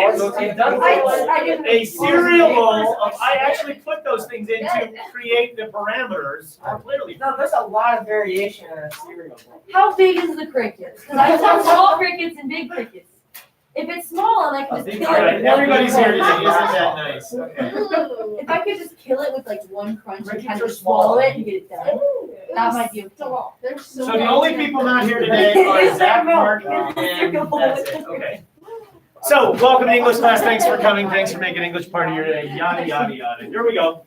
Today what we're going to do is just tinkers. So if you were here yesterday, you received a piece of paper that looks like this, which is the actual assignment. If you were not here yesterday, you're going to get this assignment right now. You just got to find them. They're not those ones. If you were here yesterday, you got this handout, which I'm giving out to these people, which is the steps for close reading, patterns, polarities, problems, yada, yada, yada. So this is just a handout with kind of how to do an explication or some of the logic behind explications, what to look for as you explicate. We'll do several explications this year if we go to school all year. Like when we do one for the Iliad, I'll say, I'll say consult the patterns polarities handout. And, it's a good idea just to maybe remind yourself as to kind of what to look for.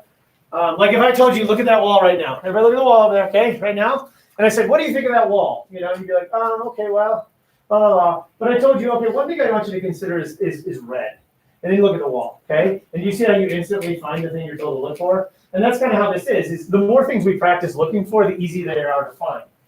And if I tell you, like look for everything that is, look for everything that has a face on it. And then you'd be like, okay, oh, I got it. Boom, boom. And you see patterns. You see patterns based on where you, yeah, that face is like creepy. But you see patterns where you kind of are told to look for them. Human beings are absolutely convinced that patterns exist where perhaps they don't exist. But, if you can prove your patterns exist, then you've written a nice paper or you've come up with a wonderful conspiracy theory for something. I got this email yesterday. Should I go on this tangent? Sure. Where is it? Oh, it's not here. Dang it, I threw it away. It was really profound. It was all about the number 666, and it was amazing. It was just amazing. I read the whole thing. Oh yeah, totally random person in my school account, but it was all about reading into the Bible and then looking at numerology in the Bible and the gematria in the Talmud and all this, and it was fascinating just looking at numbers.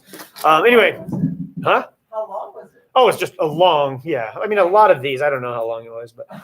Okay, anyway, so here's what we're going to do. The explication assignment is the yellow sheet that's not folded, or not stable, I mean. The yellow sheet that's not stable. So here it is. The way you can find it is it has all this on the back. If you were here yesterday, you got it. Everything's also in a little resources folder on the computer. You guys were here home yesterday. I hope you see things that I'm pointing to. Yeah. You can always tell me if things I think are there or not there, whatever.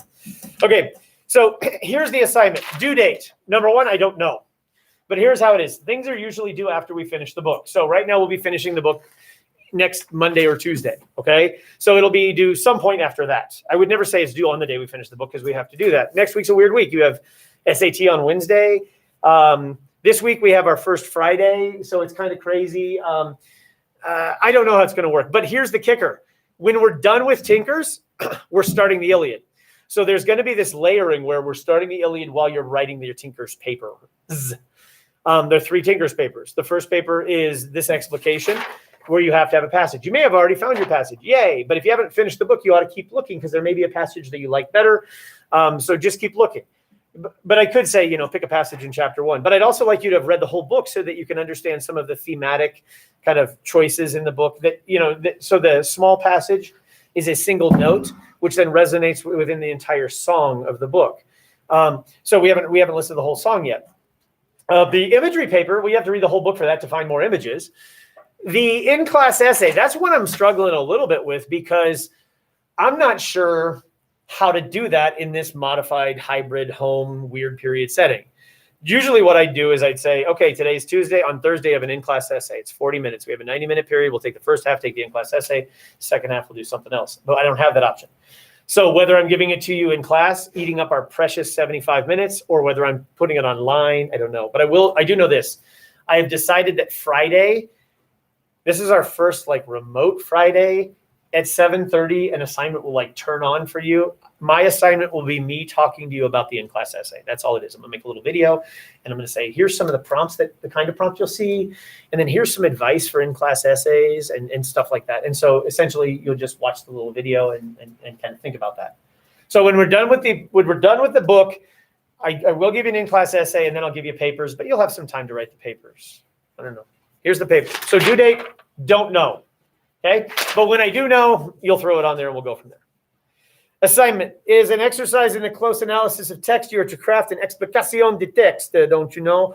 An essay in which, with surgical precision, you examine the features of a short passage from Harding's Tinkers. Present your examination in an essay of approximately 3 typed pages, 1,000 words. The average human using Times New Roman 12-point double spaced fits about 320 words on a page. Okay, so if you're going to do 1,000 pages, it's almost perfectly 3 full pages without big headers and stuff like that. If I give you a page number, this one says approximately. That's cool. Other papers I give you might say your response must be between 12,000 and 15,000 words. You know, and so you live in the middle. If I were you and I was given a number of 1,000, I don't think that means hit 1,000. I think it means live within 10% either way of that. I think that's a pretty good number to deal with. So I could have said 900 to 11. Okay, so what are you supposed to do? There's an 8-step process. I'm not going to read this all. I'm just going to go over it real quick. Number 1, you should choose a passage that interests you. I think it's probably about 10 to 20 lines in the book. That passage I gave you about the haggard country women and buy the pendant, that's way too long, okay? But that's good for an in-class essay because there's a lot of things to tap into. But it's a very short one. I'm going to give you this one in just a moment. You can see how short this one is. You know, it's very little. This one's only 6 lines long. If you flip this piece of paper over, you can see another one. That's probably a pretty good length right there. But that's only one of the 3 paragraphs of the buy the pendant passage. You know, it's actually only part of one of the paragraphs. So it's not really a lot of text. I would argue it's better to be too short than too long. Because if you're too long, if your passage is too long, you're probably going to leave some parts out. And I'll probably say, ooh, you could have gone a little deeper. So this is an exercise in showing you know one thing that's small very well. The other paper is showing you know the whole text, the broad, very well. So this is deep, not broad. Number 2, type it up. Type a clean copy. And you'll be amazed what you notice when you type it. You'll typing along, and then you'll hit a comma.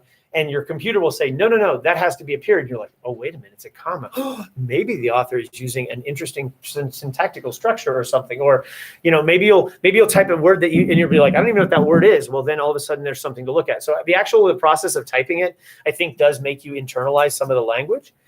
So type it up pretty clean. Look at the back of the sheet. I want it to look just like this. And by just like this, I mean, I want it to look like an AP prompt. I've already given you 2 AP prompts last week. I gave you the crossing one and I gave you the Haggard Country Wives one. So I want you to set it up just like this. I want you to put a little header up top. I want you to bold and center the first 3 lines. First 2 lines, center the 3rd line. I want you to write a prompt up at the top. There are directions to how to write a prompt on the bottom of the sheet. You know, for 2 to 3 sentences, you offer novel, year, author, and enough context. Section 2 is always the phrase, read the passage carefully. And then at the end, you give the task, which you can just copy and paste from me, or you can write your own. Then you always type the passage in a single space thing. You do line numbers on the side. Some of you will have a very hard time putting the line numbers in on the side. Here's a clue. Use a text box. Okay, and you put little line numbers on the side. You also put a MLA citation at the end. The MLA citation is correct. If you want to practice doing an MLA citation, don't look at this one. Open up your MLA handbook from last year. If you don't have an MLA handbook from last year, I can sell you one cheap, or I can check you out one, but I believe most of you have one. Some of you will be like, I can use Google Bibs or Easy Bib or whatever online. You can certainly do that, but we're going to be doing MLA citations all year, so you probably need one of those books at some point. If you don't have one, talk to me about it.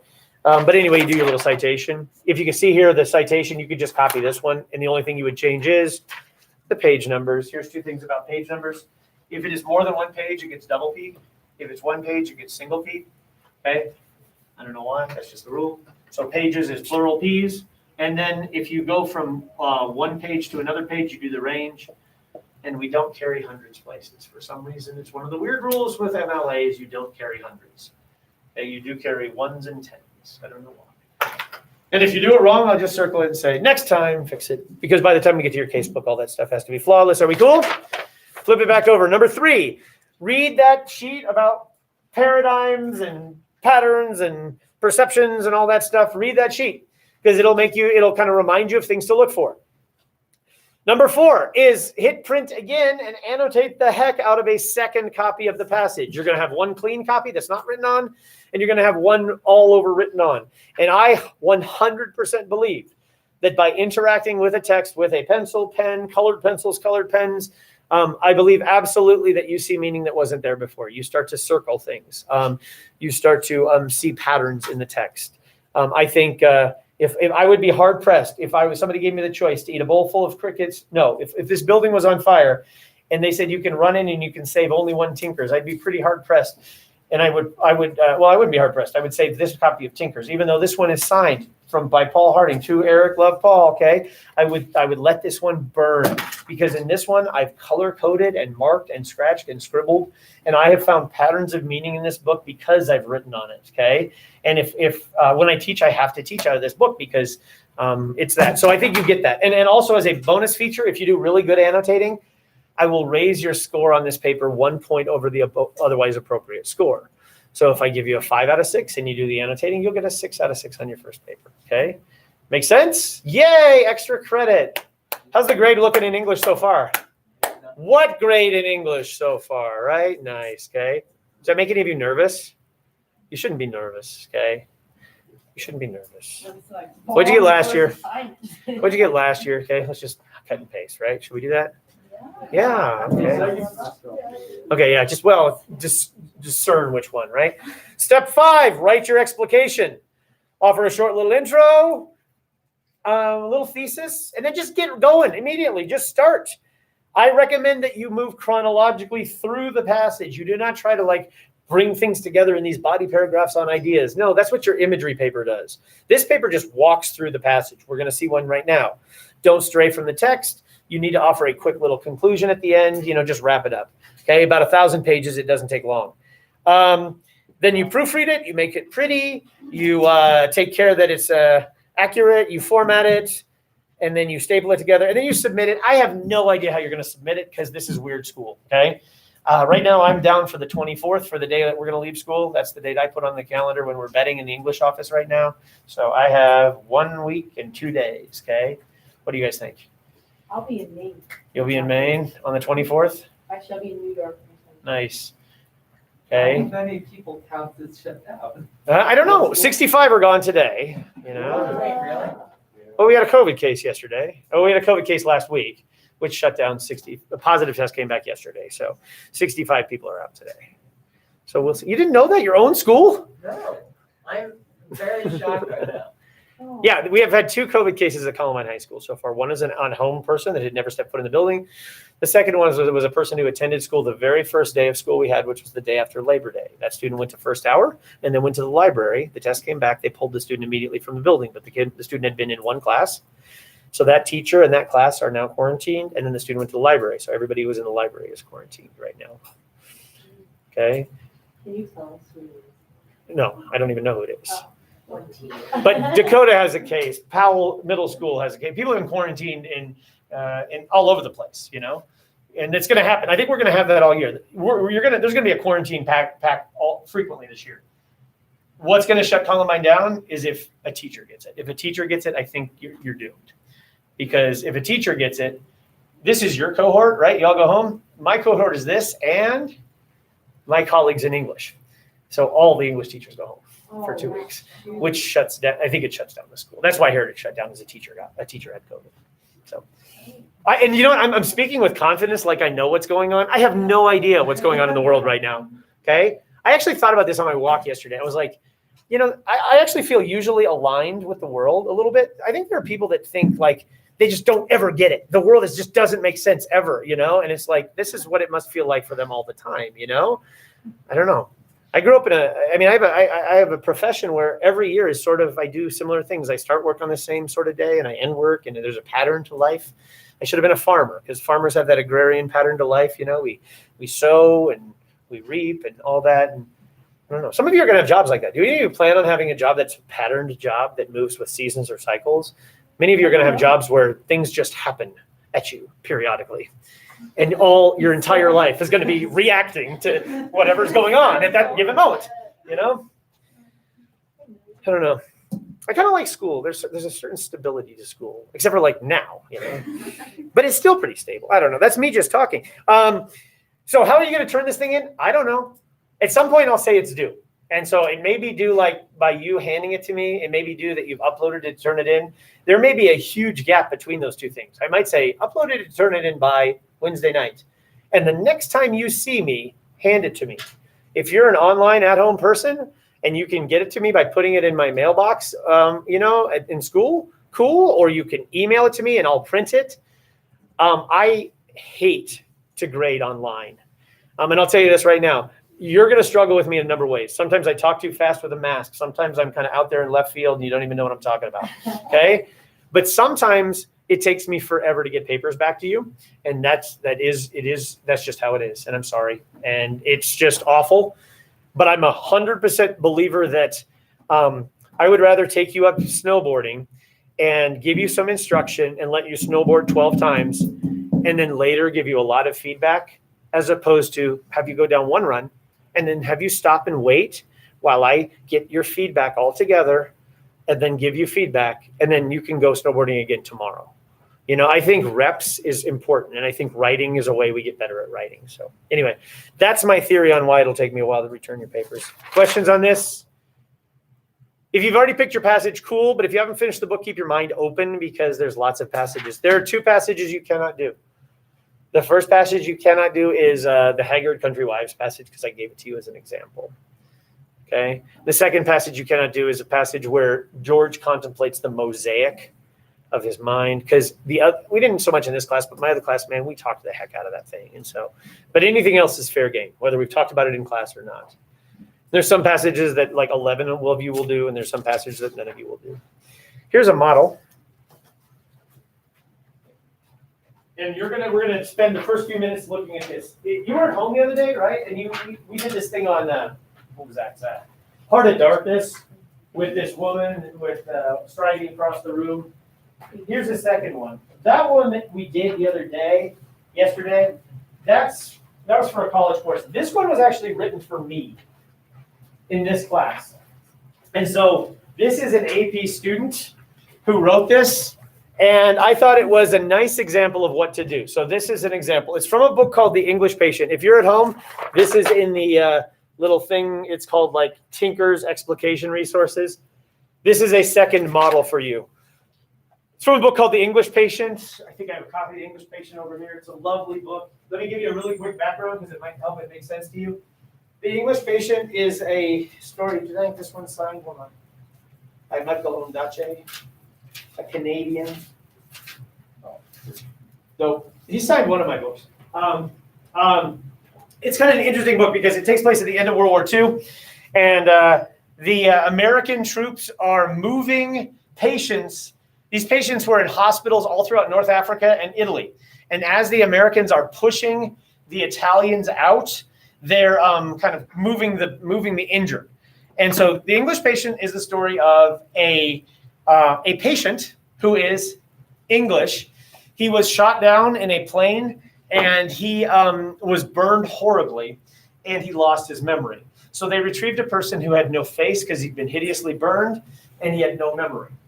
And so so they have this person who is without identity. He is carried back across Italy in this convoy, and at one point he's so ill that they don't want to move him anymore. So they let him and a Canadian nurse named Hannah, who's the subject of this passage, stay in a bombed out old villa. And so the book is about the two of them kind of chatting in the evenings. And then into the villa later comes an Indian sapper who was a bomb disposal expert. And he comes in, and then American criminal who's running from people, who's been stealing places. He has no thumbs. He comes in, and these 4 people live in this villa. And the book is told with alternating chapters told from each character's perspective, and they start to weave together. It's a really lovely tale as we try to it's called a rare spellbinding web of dreams, which I think you could argue Tinkers is that too. Anyway, so this passage takes place near the beginning of this book, where the Canadian nurse Hannah is contemplating kind of who she is as she stares in a mirror at this villa with the English patient. Okay, ready? Here we go. Here's the passage. She had refused to look at herself for more than a year. Now and then just her shadow on walls. The mirror revealed only her cheek. She had to move it back to arm's length, her hand wavering. She watched the little portrait of herself as if within a clasped brooch. Through the window, there was the sound of the patients being brought into the sunlight in their chairs, laughing and cheering with the staff. Only those who were seriously ill were still indoors. She smiled at that. Hi, buddy, she said. She peered into her look, trying to recognize herself. So what you have in this is a explication. Would you read this explication? At the end of the explication, I'm going to ask you, what exactly do I want from an explication based on what you're reading here? So read this one, okay? And you can flip back and forth to the passage if you like.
Does anyone get when it's all highlighted? Yeah. Oh, can I have that? I'm going to trade you.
Give you about 30 more seconds.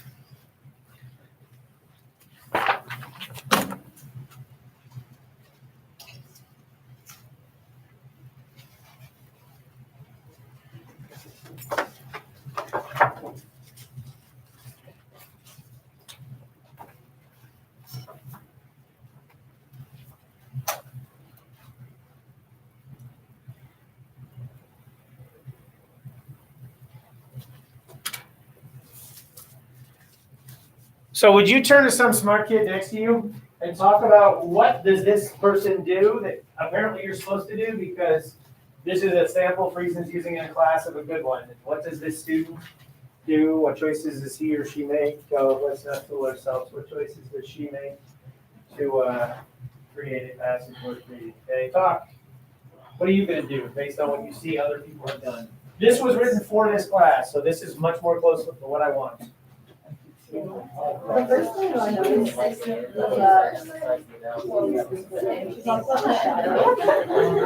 like doesn't only like use the ethics to express kind of her idea about ideas. She goes into that one sentence that's like what a child is, like really getting that specifics. Yeah, it is a good thing. Which is like helpful. She doesn't use like a lot of limitations. Exactly, but I also felt the same thing is that She doesn't use many like.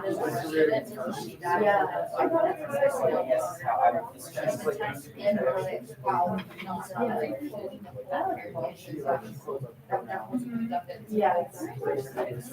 She's like intentional. She's not just going through and picking out all the devices. Yeah, exactly. Yeah. And she's I'm still trying to process it. It doesn't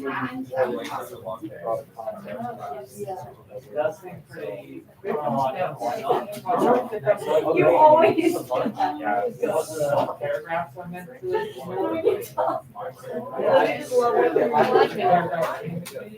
Well, you're right. Well, you wrong. Which is so pretty. Luckily, I have 6 months. We'll get there. Maybe she chose like. They've also her integration with coaching. Oh. Very good. Very smooth. Instead of doing like big long quotations, she just does like a word here and there, and that's the way you do it. Yeah. Like 11 to 11. And she quotes a lot. Yeah, seriously.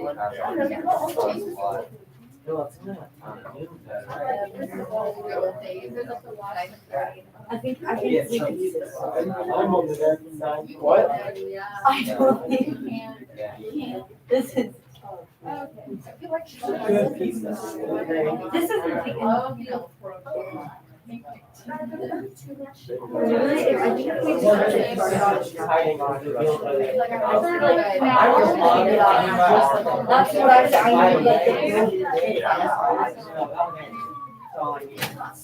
need Can you spoil the book for us? Because I'm really curious what she's hiding. Ooh, yeah. See, everybody in the villa has a mystery.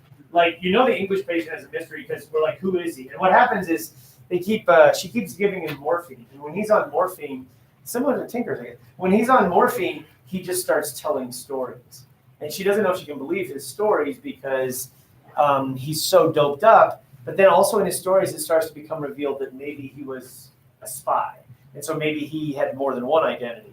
But they can't confirm or deny that because he's all burned, and so he has nothing behind him. And then she has this mystery in her life, like that she won't reveal to anybody, and that's maybe why she went to become a nurse. And then Caravaggio comes in, and he is the criminal, and he has got no thumbs, and he's been running around. But then it turns out that he knows people's pasts, and so he starts to say things. But can you believe a liar when he tells the truth? And then the Kipper comes in, and he's the Indian detonator person. It's a lovely book. Look at I've written lots of things on it. So what are all the secrets in the end, though? Because now I'm gonna Well, okay, at the end he dies. Let's see. Was he a spy the whole time? No, I'm just kidding. Most books somebody dies though. All right. So what do we notice about this thing? Anything you want to point out? Tate, keep talking.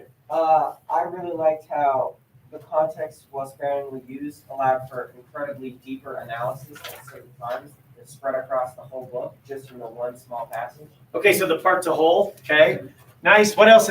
So you do have to acknowledge that you're reading a part of a book that you're familiar with the book as a whole in. And that's way different than the AP exam where you've never read the whole book. Anything else you think that I want based on what you're seeing here? Yeah, Andy, thanks so much. One like specific part that stuck out to me was when she kind of analyzes like what a shadow is and how that connects to what she was trying to say about like self and identity. And so I think this is what Zach said, but Zach was saying kind of how like she didn't just use that crutch of like, oh, like this is a literary device, let me explain it. She kind of really got down to the root of like, this is what this word is, and here's how it connects. I'm not sure that's right, Zach. No, I'm just kidding. Yeah, absolutely. So there's a level of sophistication and complexity where one of the questions I always ask is, if this person came in and started talking about the book, would you feel like this person knows what he or she is talking about? And the answer is yeah. And I don't care what you think of me personally, okay? But at the end of the day, I never want you to say about that Friesen, I don't think he really knows that book, The Iliad.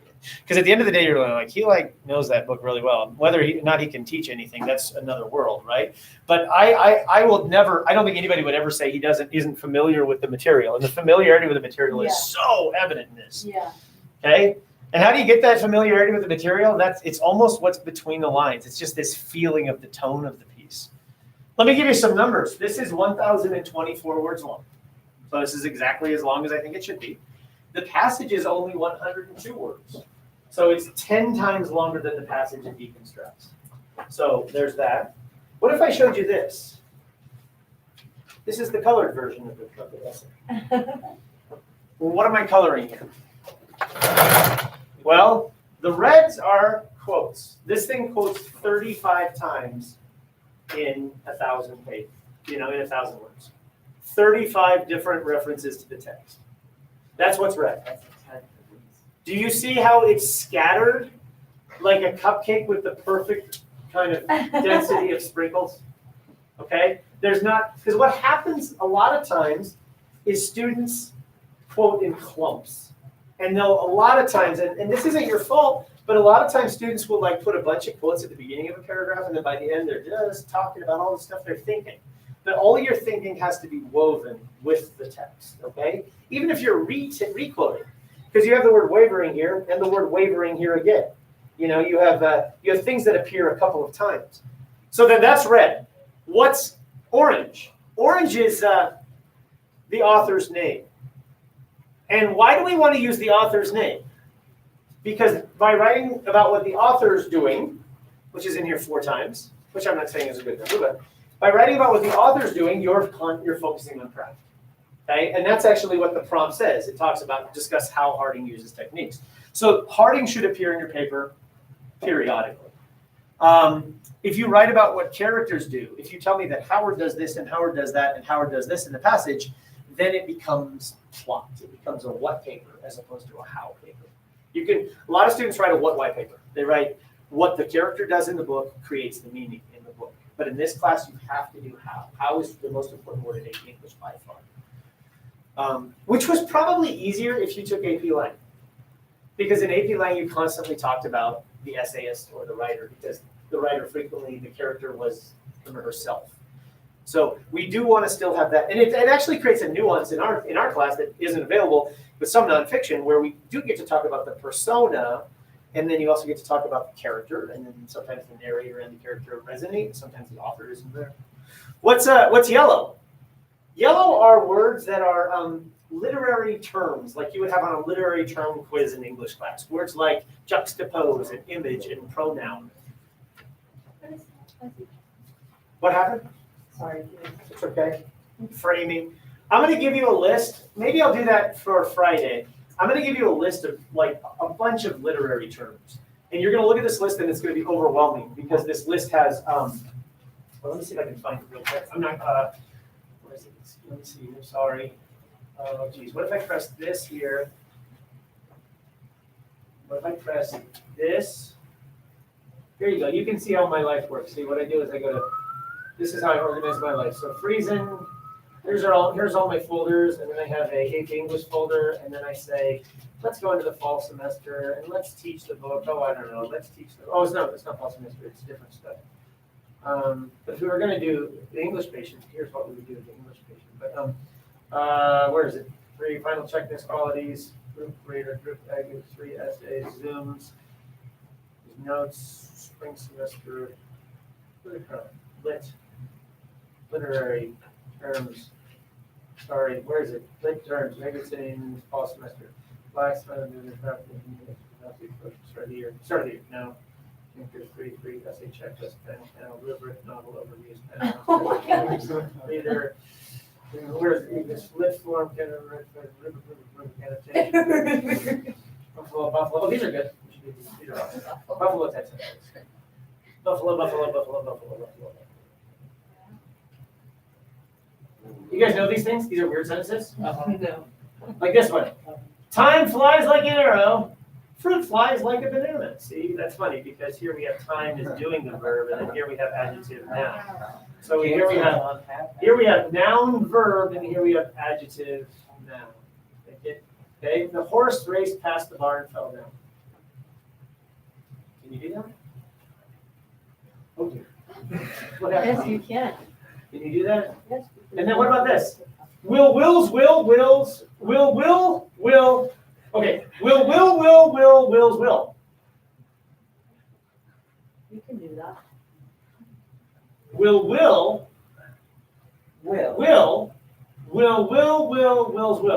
Can you do that? You can do that. How about the old man in the boat? That's a sentence. Does that make sense? Yeah, you can do that. James, while John had a better effect on the teacher. You can actually parse that entire thing. Here it is. While John had a better effect on the teacher. I don't get it. It's in a paper. One of the kids wrote the phrase had, and one of the kids wrote the phrase had. Because the person was trying to use the past tense of the word had in his paper. So when in his paper, John used the phrase had, and James used the phrase had. So James, while John had a better effect on the teacher. Yep. So that's what this means. The double had a better effect. I get it now. All right, we're never going to finish Tinkers. But where is it? It's really important, not maybe. Okay.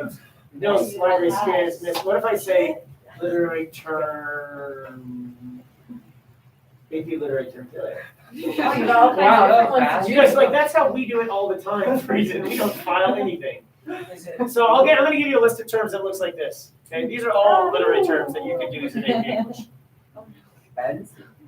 And you're going to be like, I don't know most of these, and the answer is you know most of these.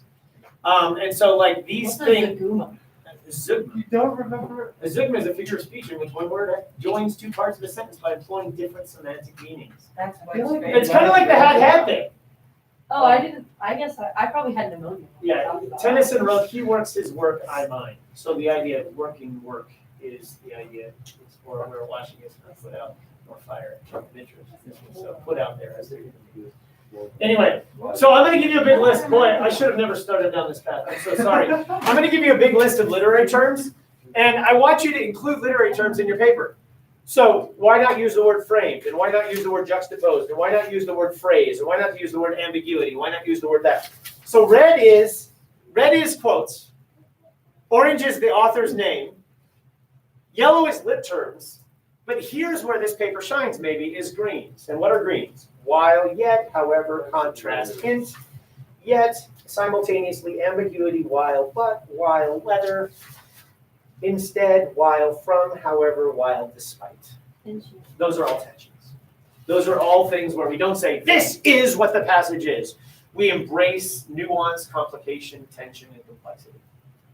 That makes sense? Did I show you the big list of good words like that? I have a list of words like that somewhere. I don't know. Stop looking for things, Friesen. Here we go. We good? Does anybody have any questions about this particular assignment, explication? Find a short passage, write about it, whatever. Some of you will think the imagery paper is better because you like to take the whole book and kind of put it together. Some of you will think this is better because we're taking the thing and we're breaking it apart. Okay. Can I have those papers? Let's talk about chapter 2 from Tinkers then. Okay. Okay. That's the end of chapter 2. I think, I don't know. In my head, the end of chapter 2 is Macbeth. Good thing we read Macbeth last year, right? Yep. No, but we did read that Peter Singer essay. Oh, that changed my life. Weasels. Yeah. Don't tell him I mock. Sometimes I need to borrow his truck to move furniture. Okay, so here we go. Oh my gosh. Ready? Chapter 3. Oh, let's finish chapter 2, shall we? If you could open up your hymnal. Let's start here. Yesterday we were talking, when you weren't here, and I think we talked a little bit about houses. I think houses are a big deal in this book, so are insects, so are lots of things. And I think we talked a little bit about George being bitten and George going to visit the, visit the Dr. Box. And ultimately, what are we at here, 10:18. George visiting Dr. Box and seeing the house disappear. And we talked about the phantoms as George sat in the cab with Dan. We talked, I think, a little bit while you guys weren't here about the idea of the absent stranger or the absent presence, the thing that was there and not there at the same time. George runs away in chapter 2, and Howard runs away in chapter 2. That's how chapter 2 ends. Chapter 2 ends with Howard abandoning his family forever. And if the central dramatic question of this book is, will George reunite with his father? And George dying as a man in 95, I think, how old is he, 85? I think he's 80. How possible is it for him to reunite with a dead man, you know? So chapter 2 ends with the abandonment that George is seeking to remedy in the book. So let's start here. Let's go to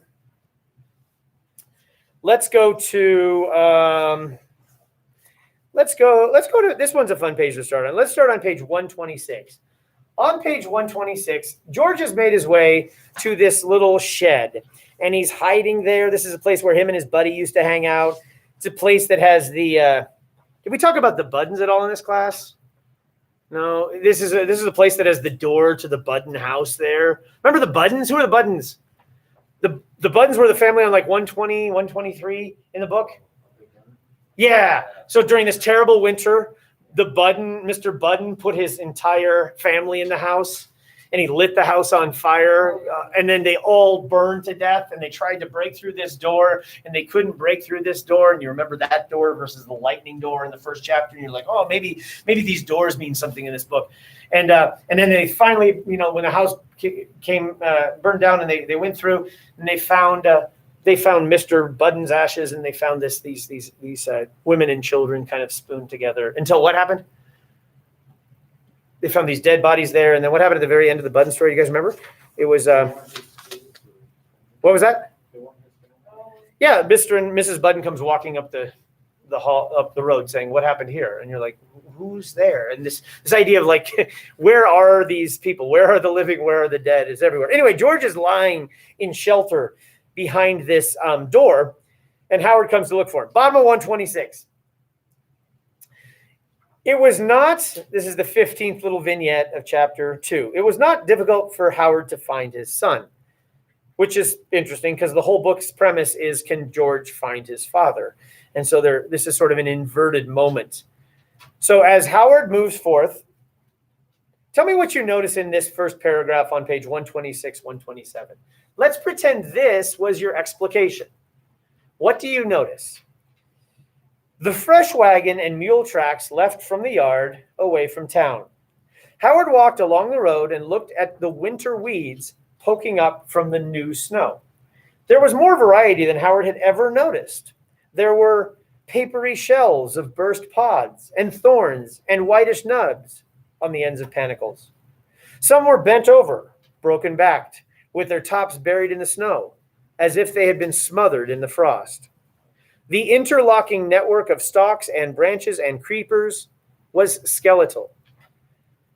a fossil yard of an extinct species of fine-boned insectoid creatures.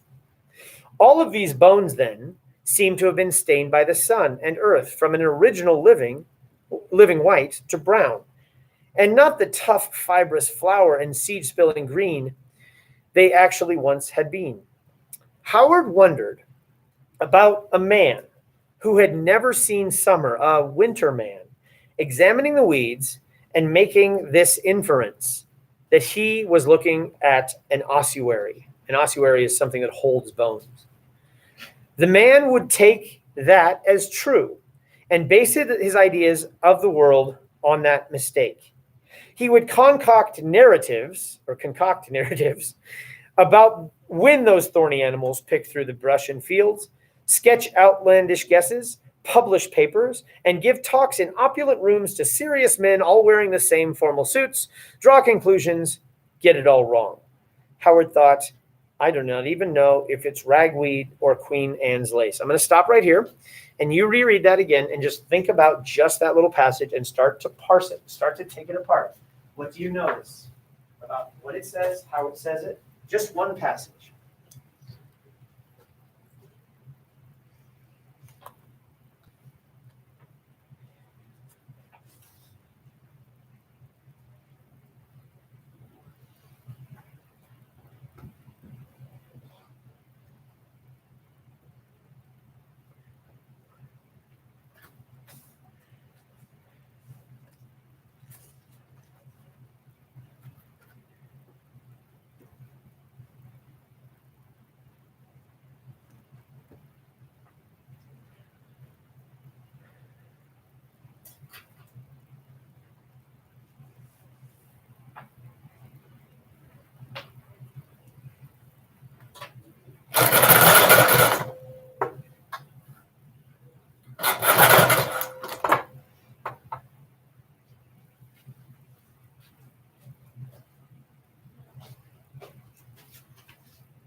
Did I ever give you guys a rubric? You guys remember seeing something like this? Did I hand this Yeah. physically to you? Yeah.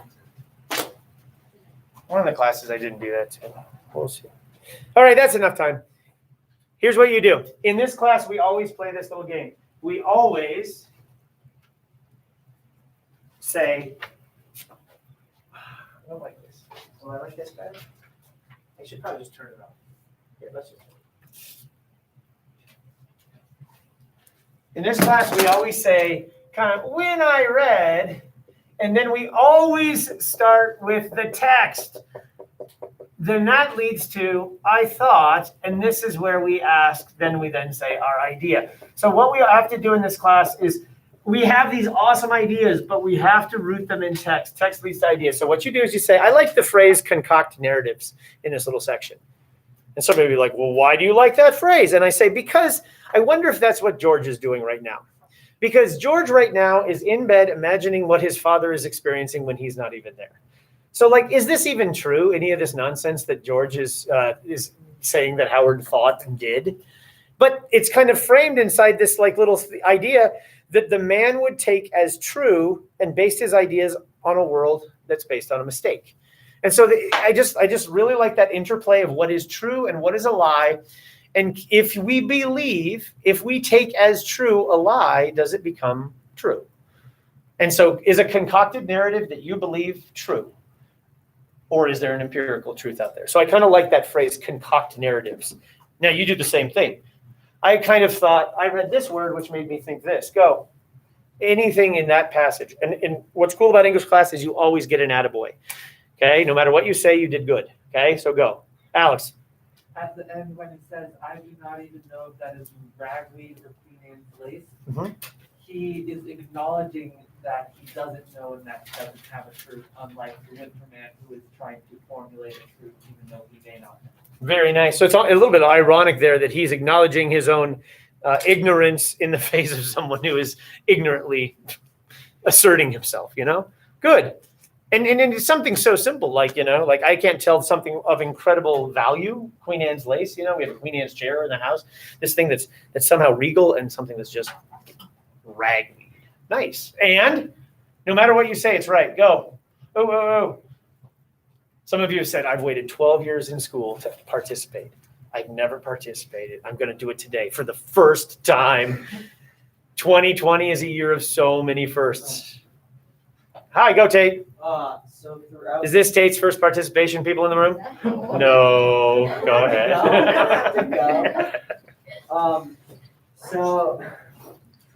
So whenever. I can get abused at home, man. I don't have to come here. Anyway, all right, go ahead. I can be made fun of by my brothers wherever.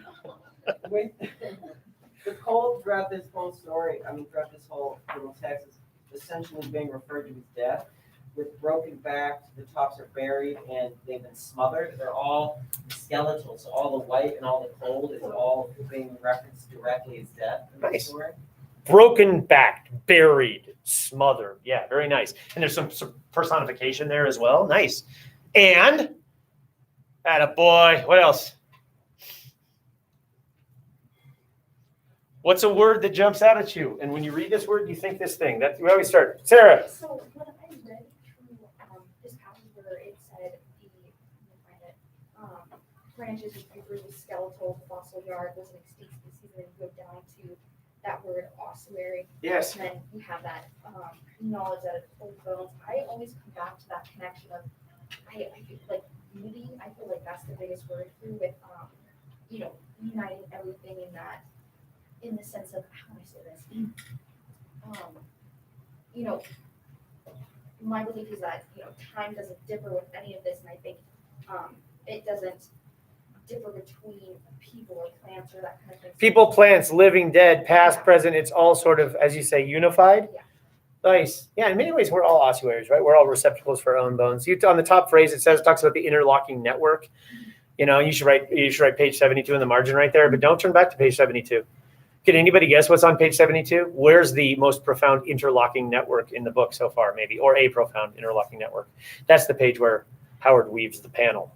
He spends all that time carefully interlocking this thing, So this idea of the unity, as you say, of stalks and branches and dead and living and plant and man and human. Alex, I think atta girl. Going back to the weaving of the panel, he realizes that he doesn't know what flowers they are, so he's going to bring it back to Kathleen to ask her what flowers they are, and it goes back to the not knowing. Very good. Ignorance is a big theme in this book. Is ignorance and knowledge, certainty and uncertainty. Annie? So I kind of found like a pretty stark transition in that sentence that says, so Howard's like imagining a man who had never seen summer, the winter man. And so then that kind of transforms into the man would take that as true and base his ideas of the world on that mistake. Yes. And then it transitions to the bottom where they're talking about all these men kind of picking apart this narrative and that they get it all wrong. And what I took away from that is that there's kind of this concept of like reality versus imaginary. And how do you differentiate that? Exactly. How do you know what's real and what isn't? Yeah, if what we take and what we mistake are one and the same. Yeah. Very nice. Theseus talks about at the end of Midsummer Night's Dream. He says, I will take what they mistake. And he takes a lie and he says it is the truth and those are the same thing. Nice. And it's kind of funny too, this whole idea of like this person then ultimately starts to sketch things and pick through things and publish papers and talk in opulent rooms and men listen to him. So his truth becomes like the scientific knowledge from which we base all our knowledge. And it's just wrong, Anything else? Any other words, phrases? You got a lot of imagery there too, right? So maybe you're writing a paper about cold imagery or plant imagery or weather imagery, or what else is there in this little passage? There's insects, there's animals. So anyway, skip down like, it's about the perfect middle of the paragraph that ends page 127. He begins wishing for a chance of real escape, okay? And so one of the themes in this book is escape, right? And so how do we get out? And he wants to, last two lines on 127, he wants to make it beyond the bounds of the cold little radius that he lives in. So he himself feels like he is living in an encircled, because a cold little radius implies this idea of a circle, that I exist in this cold radius. There's some language there that resonates pretty well with page 25 with the cold interior of the clock. That's where we saw the metallic being cold. And so in some ways, Howard, I think, is trapped in place. He's trapped in time. He's trapped in a sense of himself.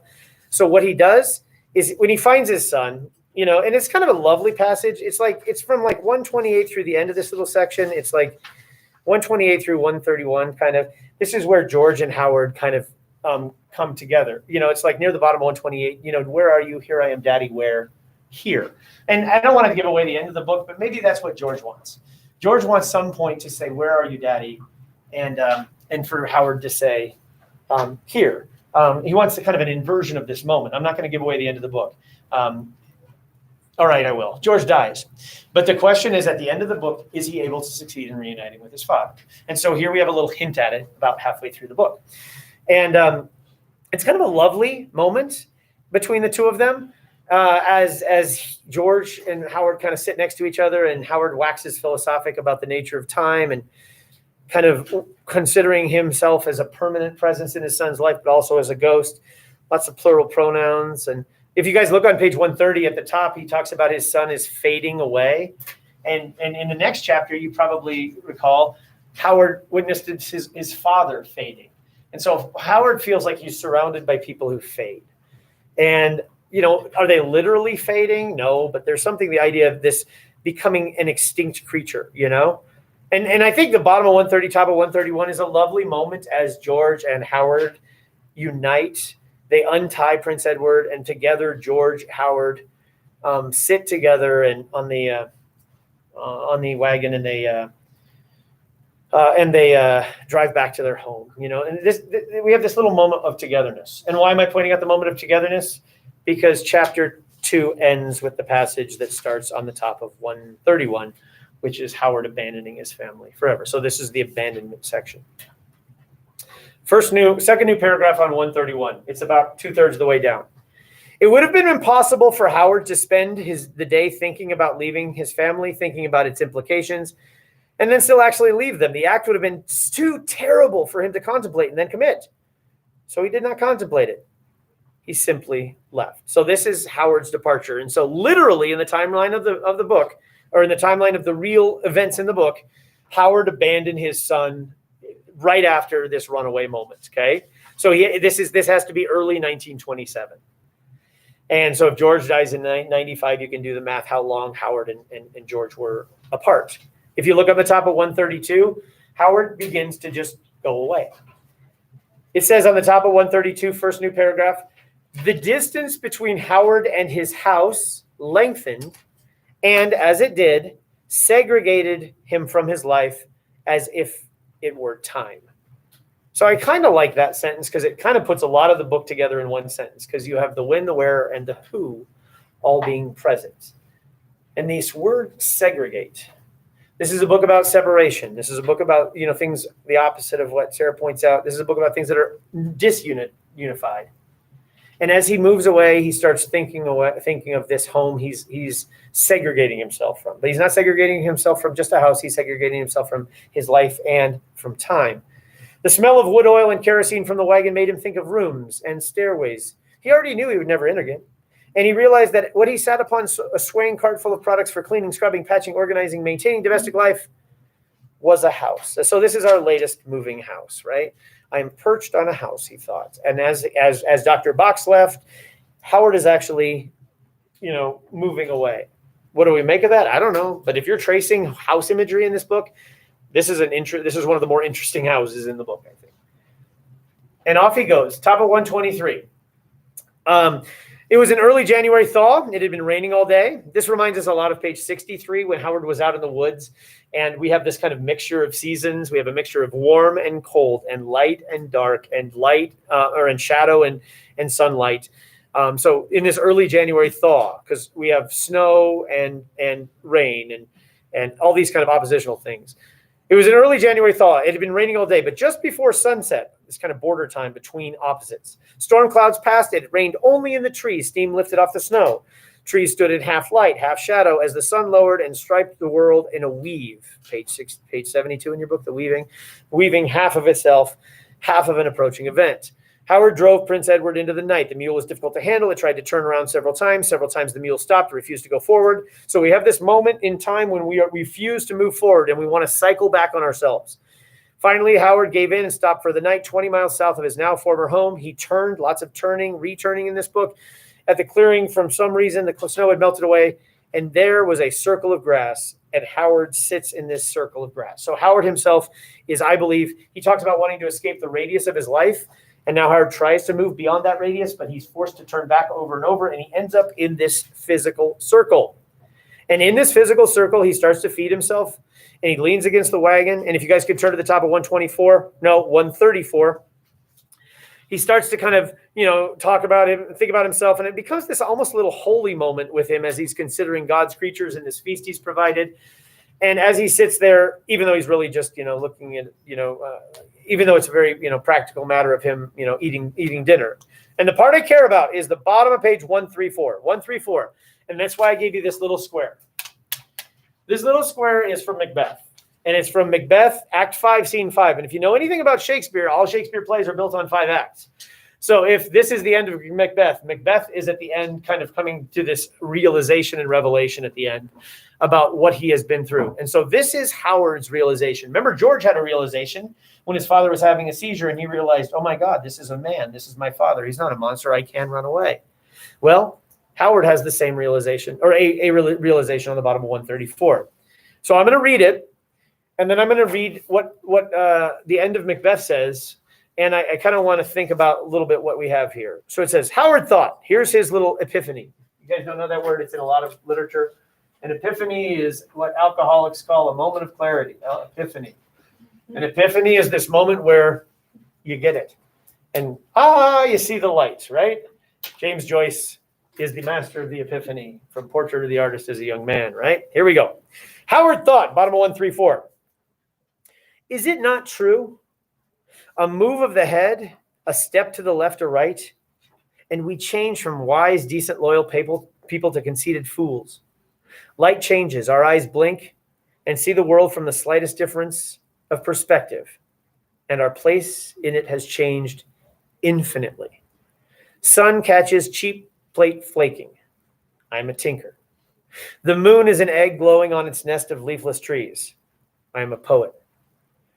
A brochure for an asylum is on the dresser. I'm an epileptic, insane. The house is behind me. I am a fugitive.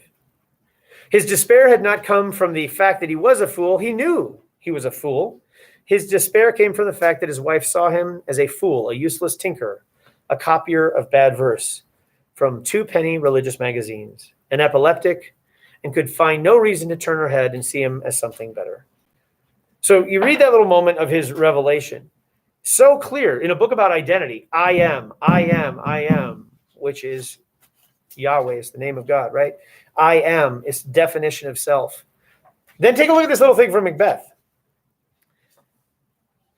See how this resonates with tinkers? I can't believe that Paul Harding doesn't have this in his head when he wrote this moment. Tomorrow and tomorrow and tomorrow creeps in this petty pace from day to day to the last syllable of recorded time. And all our yesterdays have lighted fools the way to dusky death. Out, brief candle. Life's but a walking shadow, a poor player that struts and frets his hour upon the stage, and is heard no more. It is a tale told by an idiot, full of sound and fury, signifying nothing. So this revelation, I think, that we have here of I am a poet, I'm a fool, I'm a tinker, I have this leafless, I have a leafless, exist in these leafless, so many images, so much about who we are is tied to when we are. I don't know, I just think it's a pretty powerful thing. But this is the epiphany. This is the moment where Howard abandoned his family. And so the next morning he gets up and the rainwater is there and he moves away and he marches on. I don't know. And I'm kind of hurrying because you have 1 minute to leave. You need to sign out if you're at home. Okay. If you're here, I'd really like for you to answer the question on the way out. It may be better than the question on the way in. What are you supposed to do? Keep reading. I don't even have the slideshow up. Basically, it says keep reading. We will finish the book next Tuesday, Monday, Tuesday. Okay. So the more you can get done, the better off you are in terms of not feeling like you're catching up on the story. Come with questions. On Friday, there's going to be an assignment online, but it's going to be about the in-class essay, just giving you some advice for that. So, okay, have a nice day. Don't smoke, you guys. Gonna miss you. If you need anything, let me know. Yay, school.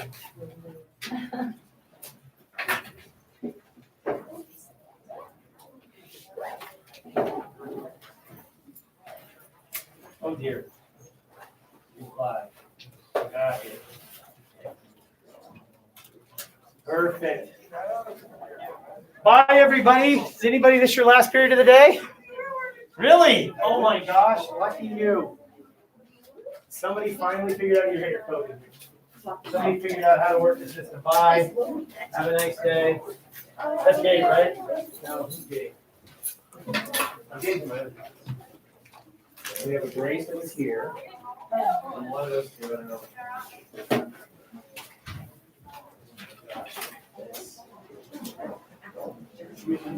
No, that's for your book. That's for your book. That's a bookmark for page 134. What would you do without it? All right. Crush it. Bye.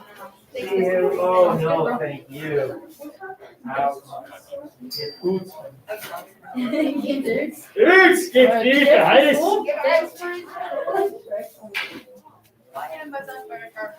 Hi, Friesen. What are you doing? What is that? What do you mean, what is that? What is that? That Pokemon? It might be. Thank you. See you in Senate. Have a nice day. Don't smoke. This thing's really just moving along, isn't it?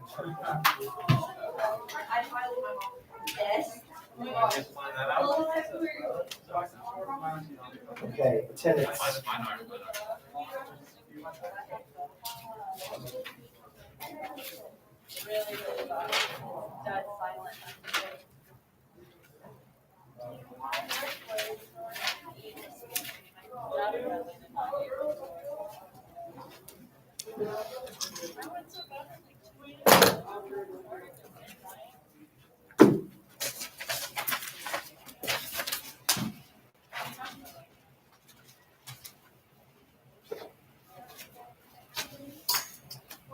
Of course, the desks are just a little wet for like another 2-3 minutes, so just, hang out without sitting down for a moment. You should, there's the hand sanitizer on your way in, though. We're supposed to do that every time. So we dry our skin out, right? I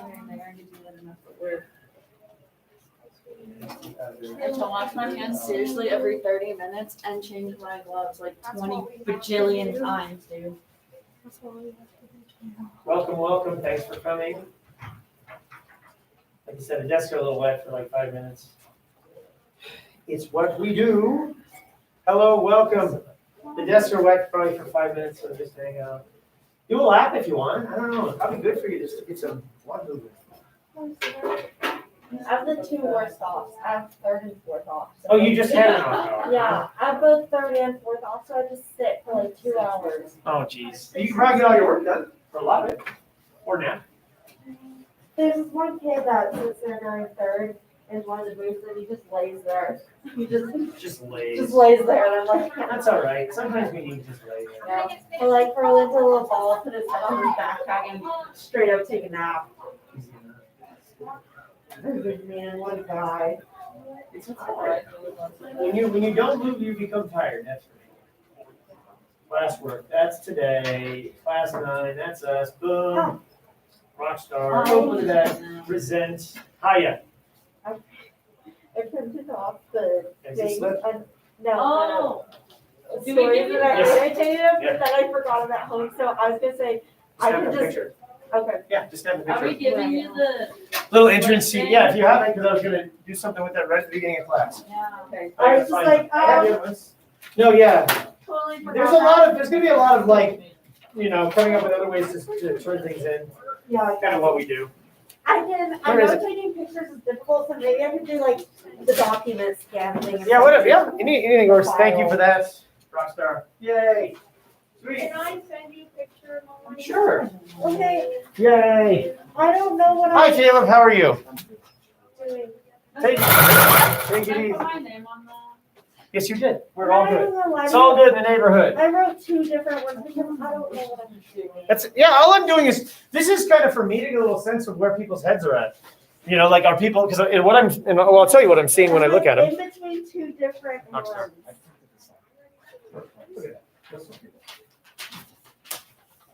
Perfecto. Look at that. Golden. I'm a pro at like ripping paper. If somebody needs one, there we go. Thanks. See how that worked? Yay. This is like real school. I wanted to do this for several days. I've wanted to collect something in the real world. Here's an extra copy. No worries. We're good. Yay. Thank you for that, Allison. Thank you, Caleb. Nice. Look at that. Did I put my name on it? Yes, you did. Thank you, Ellie. This is like real school. You're actually turning things in. This is awesome. This makes me so happy. Welcome. Come on in. Find a spot that's yours, that can be yours. Several days, several hours. Are you in the right class? Do you belong in here? Hello? No? No? Do you know where you're Do going? you know where you're going? I can help you. I get paid real American dollars to help you. Do you know where you're going? I know. I know exactly where I'm Go going. home. Yeah, exactly. Sorry, Mr. Friesen. No worries. I'm almost at it where I know everybody's name. I'm not quite there yet, but I'm getting darn close. I know I'm not. Okay, got my little clipboard. Got my attendance clipboard. Bingo.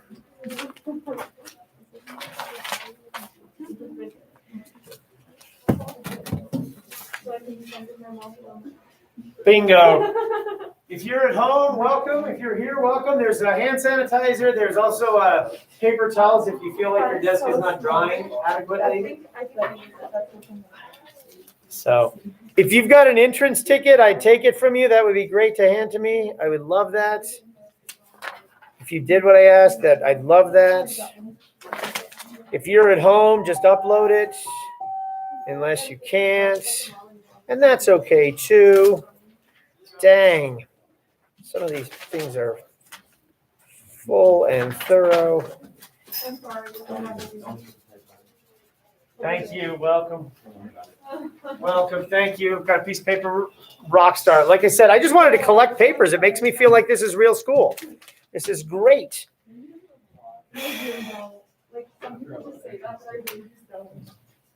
You can always do things late if you want in my class. I know there's a lot coming at you. Then again, this is all we have to do. So let's take some attendance here, man. All right. How are we going to do this? I didn't have this out when I entered. You're perfect. Thank you so much. Rockstar, thank you so much. Okay, so I see a Caleb. And I see, hey everybody, welcome. And I see a Brendan. And I see, I'm trying to make sure I know people's names. And I see an Ellie. And I see an Abby. And I see a Molly. I'm learning names. And I see a Caleb. And I see a Ty. And I see a Mace. Is it Maisry? Yes. Okay, just like it looks. Yes. And I see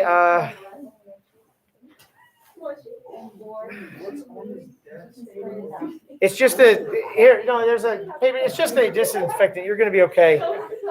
Are you Dane? Okay. I see a Dane, I really do.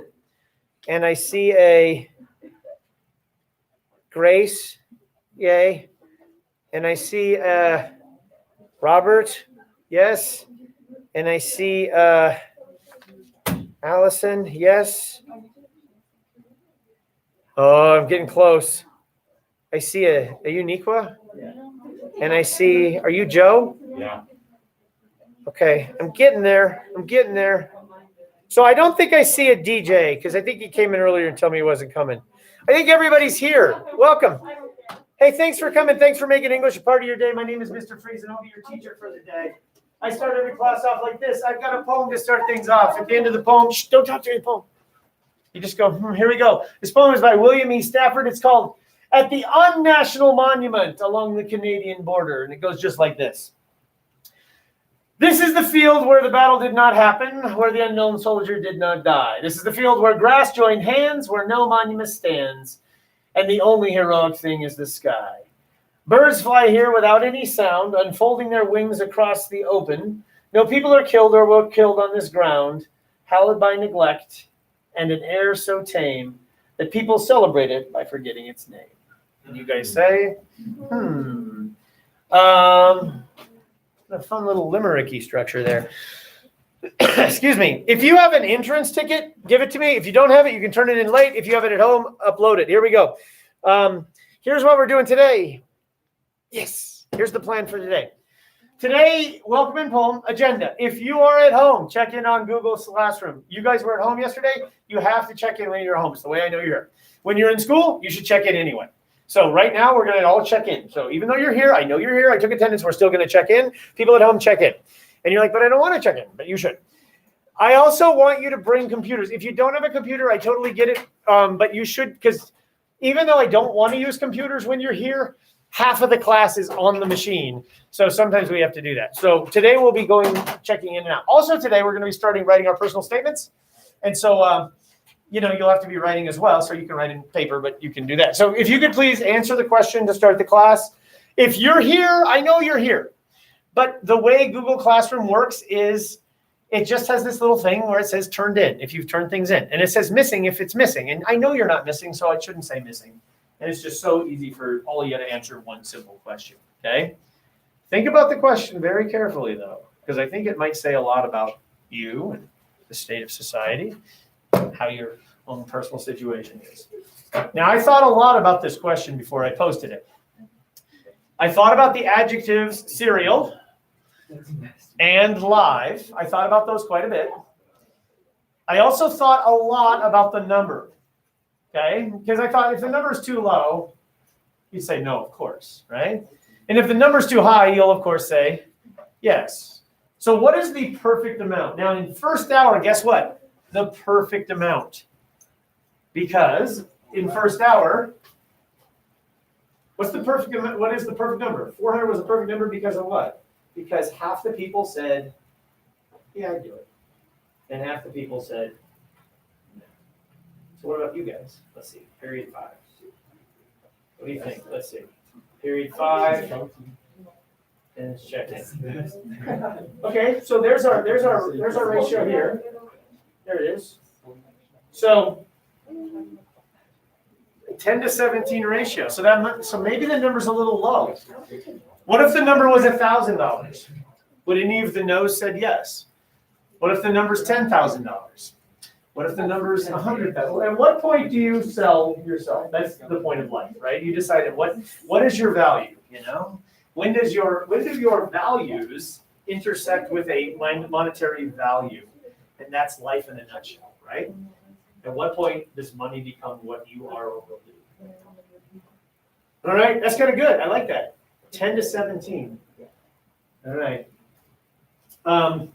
Maybe tomorrow I'll do another question like that later, which has a little less. Maybe I'll say, for $400, would you lie about a friend in order to impress that certain special someone? How about for 1,000? I don't know. We won't do that. And then you have to name the friend and tell the lie. No. Okay. Here we go. If you have an entrance slip, give it to me now. If you have it at home, upload it. If you haven't done this, you just do this and submit it late. You know why I asked for this? For 2 reasons. One is I totally like collecting work from students, even though we're totally not supposed to be touching things, although we are. Who cares? Do you guys know what's happening at Columbine? Here's what I think. You can tell me if it's different. We had a COVID case at Columbine. We had 2 COVID cases at Columbine so far. We know that. The first one had never entered the building. The second one had entered the building, entered on the day after Labor Day. Came to the very first day of school on the Monday, went to first hour, went to third hour, but there was no third hour, so I hung out in the library, and then that person they found out the kid tested positive, and the kid left school. So that kid had gone to one class and to the library. So what happens is that class is quarantined. So that class of students in first hour is now on a 14-day quarantine. And then everybody in the library is now in a 14-day quarantine, which means 65 people are not attending Columbine right now because of COVID. I think one of two things are going to happen. One is periodically that will happen throughout the year. So you might see certain people that you know that just aren't here for a couple of weeks, and they're still on the machine. Or what'll happen, and Dakota had this happen to Dakota, it happened at Powell Middle School, it's happening, it happens. We have a group of people and there's an infectious disease. What happened at Heritage has not, as I know, happened in any other school in the metro area. What happened at Heritage is they closed the whole school down, and that's because a teacher had COVID. And a teacher, it becomes a bigger deal because your cohort is your friends or whatever, and they can get quarantined. But if my cohort, I have lunch with all the English teachers. And so if one of us goes down, the whole department goes down, and then you don't have the biggest department in the school able to teach any classes. And so that you couldn't get 16 subs to teach English, Make sense? So welcome. I'm really glad you're here. Thanks. I got my name's on the 24th in the big board in the English office. That's when I think we're going to shut down. What do you think? We good? Let's make the most of being here, shall we? I wanted these entrance tickets for two reasons. One is I wanted to physically collect something from you since we're in school. I felt like, hey, we could do some actual turning in. This because I don't like just to turn in on machines. And the second is I actually read these from the people who exited yesterday, and I'll read the entrances here. And what I wanted to see was just kind of where people were at. And I really firmly believe that by writing informally, it makes writing formally better. So in theory, if you've done everything I've asked so far, you've written some little thoughts in quadrants on a piece of paper, and you've answered 3 questions on a piece of paper, and you've done the essence object box thing, and you've annotated some models, and you filled out some charts, and you've done this. And then you've done the values exercise, which led to the feelings need thing we did on the computer yesterday. And so if you've done all that stuff, I think you've processed a little bit getting some ideas out, because I believe 100% that you're not used to writing like this in English class. You're usually writing about a poem or a book we read. So this is something I wanted just to practice with. So now I've got the in-person slips, and now I think we're ready to start. So today what we're going to do is I'm going to tell you the 4 criteria we're going to judge your personal statement on. We're going to talk a little bit about the ones you read for today and you annotated for today. We're going to talk about how to liven up your writing a little bit. And then, I'm missing one. We're going to do the personal writing prompts. Just going to remind you. These are a lot of reminders. Let me add to this. Oh, geez, there's Brad Pitt. What's going on? And then writing. I'm going to give you time to write today, which leads to homework. Okay, there we go. That's what's going on. Okay, I forgot to add those last 2 things. So these are really quick. 4 criteria. We're going to talk about the models you did. We'll just give you some advice, show you the prompts again, and then I'm going to give you time to write. So I think, I'll tell you by the end of the period. But you're going to be writing, and you're going to spend today, tomorrow, Thursday, Friday. We have the remote day, and the remote day is going to involve continuing your writing, so that you're going to come next class 1 week from today. You're going to have a draft of your paper, okay? And the paper is between 450 and 650 words. It's 2 pages. It's a personal statement like the ones you've been reading, okay? So, comments, questions? No. All right. Other than this guy, I've got school pictures. This is the last time you'll ever get school pictures handed out to you guys. So let's do that real quick. Here we go. Here's our school pictures. Pretty exciting. This year they decided, I don't know if they told you, that they're going to be, they're going to put these in the yearbook instead of your senior pics you had taken. They thought it was catchy, right? No, it's not. This is you. This is you. Kidding? Really? Wait, really? That's you, right? Yes. I did better. I was gonna sell them down. That's crazy. Do you think I'm lying about that? I'm totally lying. Oh, so you know what I'm lying about. How's the senior pic collection going? I don't know, I haven't put mine in. Okay. But I basically Like this one's back. Do I know what retakes are? No. Does anybody know what retakes are? Are we? I know if you don't have your ID right now, they'll do it in the hall at the end of the day. So, I don't know. Forget they take it out of Chromebooks with a light. The one where I'm sitting. This is also a way for me to practice your names. And I know I'm pretty good at learning the names. It's just been a little hard because I've only seen, this is only the second time we've seen each other, right? That's not good. Like, I'm so happy. It's not good.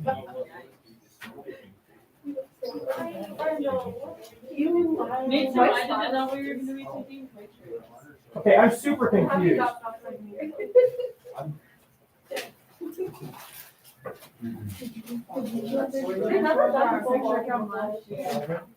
Okay. Yes, you gave me hers.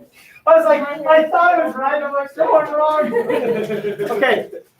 Oh, all right. Awesome. Empirically, is that a good-looking human?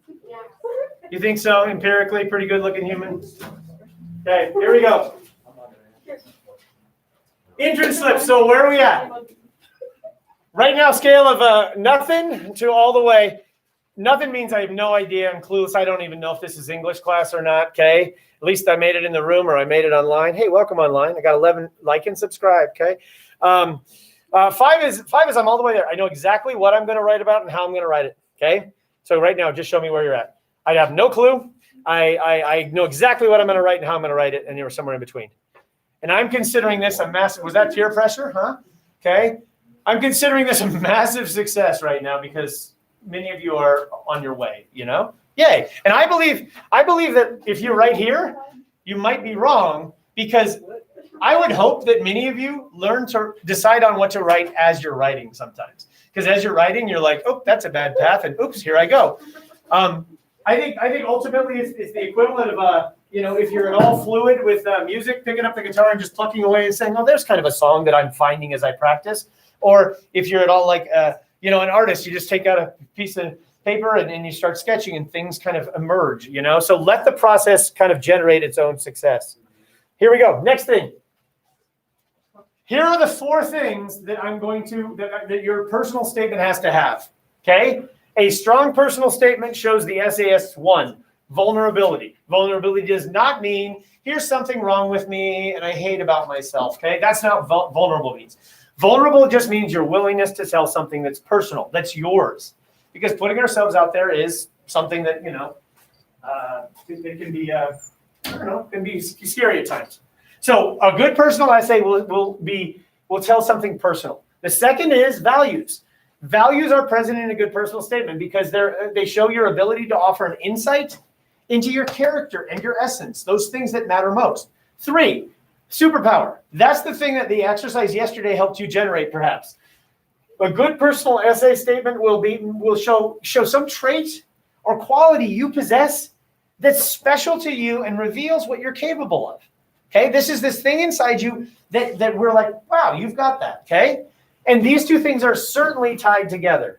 And then the last thing that you do need to do is you need to show that you can write, that you have an ability with language, the words you choose, the way you put those words together.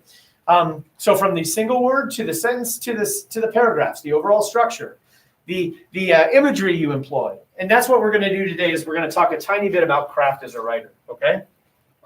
So here we go. You know what? I think, yeah, okay.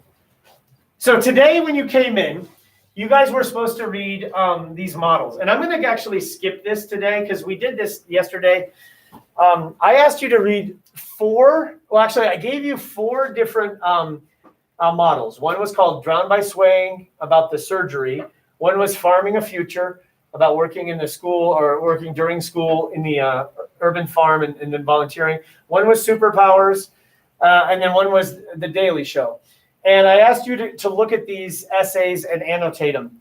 And what I'd like to do is I'd like to say that these 4 essays, I unfortunately don't want to go back to them because I want to give you time to write. And I know if we go down this rabbit hole, it'll take a while. But all 4 of those, I think, scored very high in these 4 categories. They all were willing to tell something incredibly personal. They offered insight into their character and essence, their values. They all 4 revealed some trait or quality that was special about the person and reveal what they can do. And they also revealed that ability with language. Does anybody have a comment or question about those 4 we read? Because those 4 were all written by Columbine High School students, in the fall of their senior year. Whereas the ones we read the other day were written by all kinds of people out in the world. We okay? Picasso once said, if there's anything to steal, I steal. And so sometimes if you, by reading somebody else's writing, you might say, oh, that's an interesting idea. Maybe I could try that. Okay? It doesn't mean we're plagiarizing. It means we're using them as inspiration. So I'm going to let those go in the back. I've now given you a total of 8 different essays to consider. So we're going to read a story together now, and it's on the little computer you have right now, and it's called Woofy Down the Well. So if you guys could find that thing, I'd like you to find Woofy Down the Well. Do you have a machine? Any sort? Sorry. I don't really want to spend a ton of time on the computer today, but unfortunately, I think it's just a little more efficient. Woofy Down the Well. And I'm going to put it up on the blow-up machine as we do this. Well, actually, I'm not going to put it on the blow-up machine. I'm going to read it off of the screen over here. And this story, Woofy Down the Well, it's just a story. It's not a personal essay for English class. It's just this story called Woofy Down the Well. And here's what we're doing with this. We're going to talk a little bit about how to tell a good story. And you've been doing this since you were a little kid in elementary school. We're not just going to worry about the tale of Woofy Down the Well, but we're going to talk about how it is told. Telling a story requires lively writing, where the words should feel as they're barely confined to the page. So what do you notice about the way the writer has made choices in the piece? So I've listed here some of the things that you can find in Woofy Down the Well. For example, this author uses personification. And I'm just going to define these things real quick in case you remember some of them. I don't think you need to know what all these are, but you should probably know what most of them are because you've had these for years. Personification would be giving human-like traits to non-humans. Repetition would be anything that occurs multiple times. That could be the same word, the same phrase, the same sound, the same pattern. Imagery. Imagery has to activate one of your 5 senses. And for the purposes of this class, you have 5 senses. So if it makes you see, smell, touch, taste, or hear, it's imagery. And good writing tends to activate those because there's a branch of philosophy called empiricism that tells us the only way we know anything is by our 5 senses. Empiricism says because you have 5 senses and you know the world, you ultimately can understand things. Other branches of philosophy say no, we have a priori knowledge. Alliteration is what? Repetition of sounds at the beginning of a word. So bouncing baby boy is repetition of the initial sound. And even if it's not poetry, you can still create that cadence in writing. Dialogue, of course, is the use of somebody else's voice inside of your tale. When you're writing your personal essay, do you want to let somebody else speak? Do you want to speak within your own story? Because the whole thing is your voice, but then are you going to talk inside your story? So is it your voice inside your voice? Using capital letters or other fonts or other issues with typography. Are there times in your essay that you should use all caps? If you should use a different font size? If you had a chance to do the ones for today, did you see the one where the person totally changed the spacing of the swaying, swaying, swaying, swaying? Where's the rule that says you can't do that on a paper like this? Now, if everybody's doing that, it'll be crazy.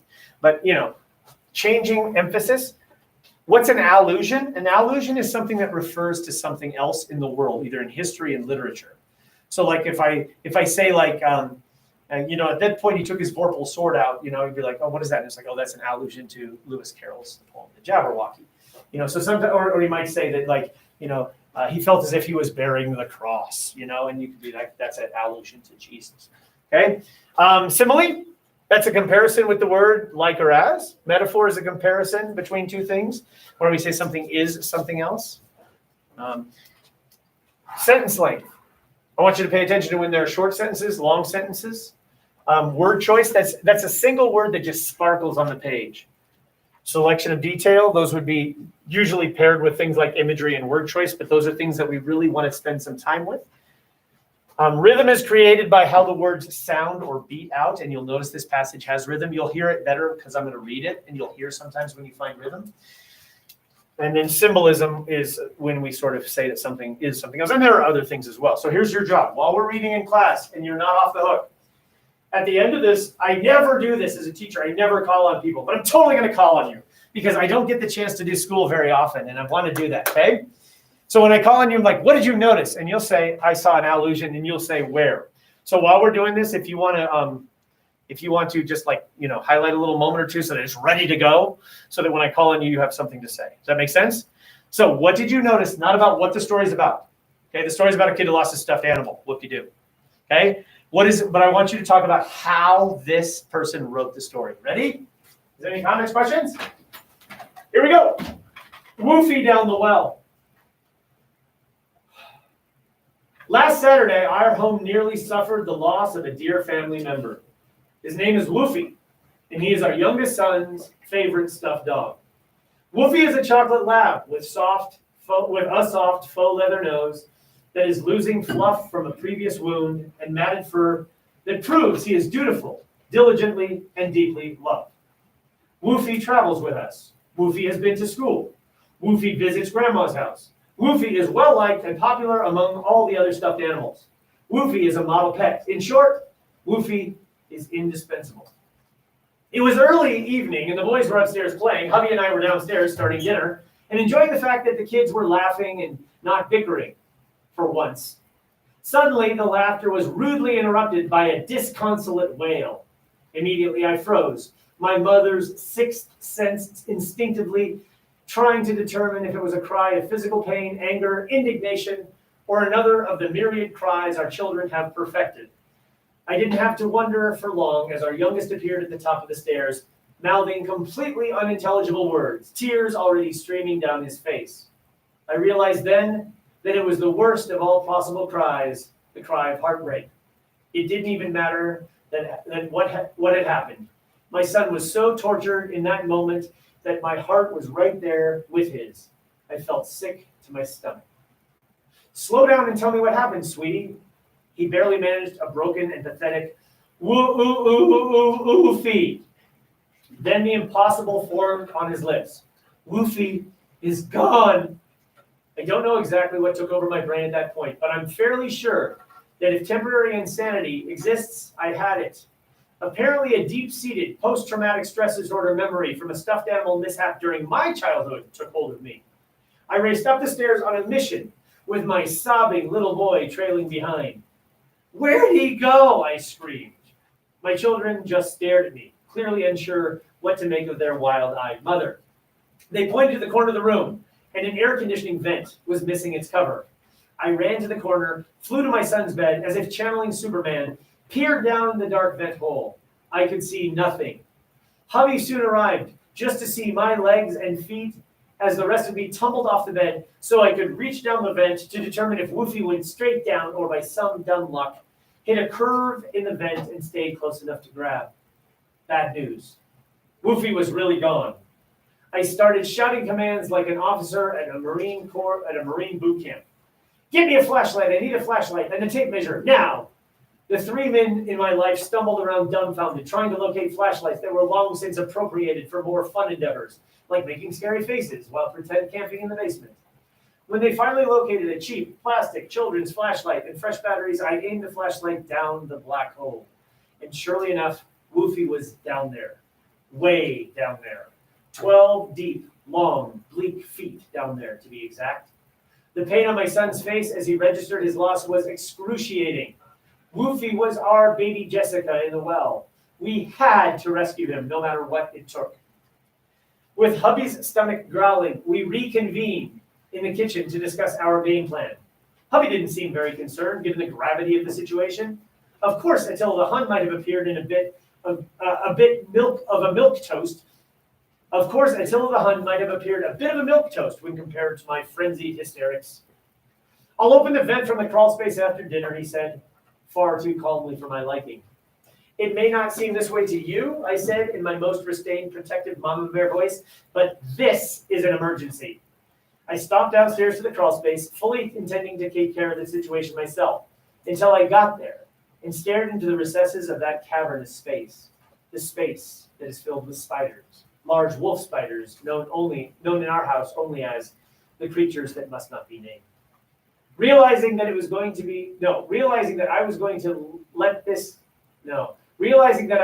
not going to let this go until Woofy had been rescued, hubby caved. With flathead screwdriver in hand, he braved the depths of the crawl space and went to work taking the vent apart. Boys and I stayed near the crawl space, ready to help in any way possible, as long as actually entering the crawl space did not come into play. In a few short minutes, I watched my husband become a hero as he pulled Woofy from the vent and gently handed him to his tearful owner. In that moment, it went from threat level red to threat level green in our house. We all took turns hugging Woofy and talking about how happy we were. Disaster averted, crisis resolved, the nightmare was over. Or so I thought. 3 nights later at dinner, we were talking about the whole ordeal again, and our little guy spoke up. Can we please stop talking about Woofy? He said, nearly in tears. I knew then that this experience would change my son the way I was changed 30 years earlier, when my beloved orange beanbag dog Drooper sustained a life-threatening loss of beans during a household tussle. Someday I imagine that my son will have his own post-traumatic stress moment when his child's stuffed toy is in peril. I know he will react as I did. He will relive the entire emotional experience of fearing that the thing you love most has been lost forever and temporarily misplace his sanity. And hopefully, in that moment, his memory will erase the near loss of Woofy and in his place put a new memory, the memory of a wild-eyed father who would not rest again until all was set right again. And you guys say? So then what we do is we just talk about not what it's about, but how it's written. And once again, Picasso once said, if there's anything to steal, I steal. So what do we notice about this thing here? Personification, repetition, imagery, alliteration, dialogue, all capital letters. What if I do this? There it is. And what if I do this? Boom. Rhythm, metaphor, whatever. Help me out. Oh wait, you guys can do it. Can you guys do it on this thing? No, you can't. What happened? Can you guys annotate it right there? No? It's Watsi or something like that? Yeah, make a copy. Okay. So let's just point something out. I'll point out one real quick. I will point out, where was it? Sorry. Well, I won't start. What is this something in there? Ty, help me out. Oh, I was going to call on you. Why don't you call on yourself, and then I'll start calling on you if you don't go. So you want to get out of the way. Ty, go. So there was alliteration. Where? In the first paragraph, beautiful, diligently, deeply. Very nice. So we have alliteration. So sometimes you just play with language a little bit, and you just throw something like that out there. Go, Ellie. I said there is imagery when it came to them explaining what Woofy was like. So right before alliteration. Oh, this? Yeah. Yeah, the chocolate lab, soft phone, leather nose, losing fluff from a previous wound, and matted fur. So that's, you said selection of detail? I said like imagery. Oh, imagery too. Yeah, and those are kind of the same thing. The idea of, it's something you can feel it and you can see it, so nicely done there. And what is it? Is it, no, it's people. Dane? Yeah. Okay. What is it? Sorry, what is it? Dane? Dane what? Equals. Like I said. Yeah. Oh, cool. Okay. Illusion. Until the Hun. Attila the Hun, is that down here somewhere? Yeah. Down here. Attila the Hun is an allusion to history. So by putting that allusion in there, we're just referring to something before, and if we know who Attila is, it makes, what are we doing? We're making something very meaningful or meaningless, a stuffed animal, a kid, who cares? We're making it into a world history event. Molly? Metaphor, a little down below, she's protecting Mama Bear. Yeah, Mama Bear. So now she's no longer a human, she's a Mama Bear. That's below Attila? Yeah, Mama Bear. There we go. There's our metaphor. And off we go. What else? Oh, I know. Something. Anything. There we go. Wait. Allison. Yeah. Just like the capital letters. Yeah, so Woofy, right? Got that going there. Woofy is gone. Yeah, that's in there. Nice. And then we have a lot of things. Where else do we have that? Way down there, right? And now. And whatever. Is there more? That's probably about it. No, this. There's another one there. Lots of them. Is that it? That may be it. Nice. What else? Oh, use of capital letters. Maybe you can do that. What else? Yeah, thanks, Dan, again. There's simile. Where? Like an officer at Marine Boot. Yeah, very good. Like an officer at Marine boot camp is a simile. So comparing something to something else with the word like. Nice, Ellie. They also bolded the word had when they said you had to rescue him. Yes. Yeah, and that may be one of the most important words in the whole piece. Had. Had's a terrible word. It's not an image, it's nothing, but we want that idea that now we have no choice in this matter. So we're now taking the verb rescue and making rescue absolutely an imperative. Very nice. What else? Should we start calling on people? Come on, what did you notice? Yay, no, I already went. Go. Why don't you just call it? Oh, Caleb, hi. I guess the frequency is referring to the movie as a person's personification. Yeah, where's an exact moment that does that? I think the second sentence, his name is Wolfie, and he is. Yeah, his name is Woofy, so we're sort of absolutely kind of personifying Woofy or something, giving him a human quality. Very nice. Nice. What else? Ooh, and you're masonry. Yes. Nice. I kind of feel like it's like symbolism. Yes. The whole story. So the whole thing, we're gonna just say symbolism. And what do you think it's symbolism for? Maybe we get to that at the very end, right? Where we get to this idea of, this is super powerful. The thing you love most has been lost forever. I mean, wow, what a powerful idea in this story. What is this story really about? That's absolutely like devastating, you know? The thing you love most, you will lose, guaranteed. Oh, man. Nice. What else? Ooh, come on, help me out. This is where it gets awkward because I just stare at you and then eventually you go. So just go if you're a person who hasn't gone yet. Anything you notice. Repetition. What are some of our other choices? Repetition, simile, metaphor, rhythm, selection of detail, sentence structure, personification, dialogue, anything. Ready, set, go. Oh, wait, who's that? Is that Robert? Yeah. Imagery, talking about the cavernous space. Yeah. The spiders. Yeah, where's that? There it is. The recesses of the cavernous space. And let's stay on that one for a moment. And the place is filled with spiders. Not just spiders, but large wolf spiders. So that's more imagery. Obviously, a little bit of repetition as well, because we say filled with spiders, large wolf spiders. And then, of course, the creature that must not be named is an allusion to. Oh, come on, nerds. What? Yeah, Baltimore. Come on, you guys know that, okay? Yeah, Steve, who must not? Did you go there when you went to Orlando? Did you go to the Harry Potter Museum ride thing? No? What you got? Imagery. Where? When she ended up saying, her son arrived to see just my legs and he the rest of me tumble off the bed. Yeah. My legs and feet of me tumbled off the bed. We get a mental picture of that. We get a mental picture of a cheap plastic children's flashlight instead of just what? Flashlight, right? Ooh, what else? Anything else? Another symbol. Where? As if channeling Superman. As if channeling Superman, so that is a simile as well as an allusion. Very nice. And what else? So you Joe, come on, Joe. I don't know. Anything. I don't know. What about this right here that I just highlighted? Bad news. What is that? It is a short sentence, right? Yeah. What's powerful about doing a single short sentence there, you know? Do we have other little itty-bitty short sentences? We have them here, right? Don't we have this? Disaster averted, crisis resolved. Yeah, that thing. Yeah. Disaster averted, crisis resolved. So maybe you can do two sentences. Nice job, Joe. Oh, I have another one. Yay, see? It says ice cream. Where's that? It's right next to where he go. It's in big capital letters. Oh, yeah. Right there. I screamed. Yeah. Yeah. You screamed. We all screamed. If he was going to help his sibling that was a girl, would he assist her sister? Sister? A sister? What? A sister. I did this with my other students earlier today. It was kind of fun. We had kind of fun with this. We were looking at sentences like this sentence. Will. That's a sentence. The old man, the boat.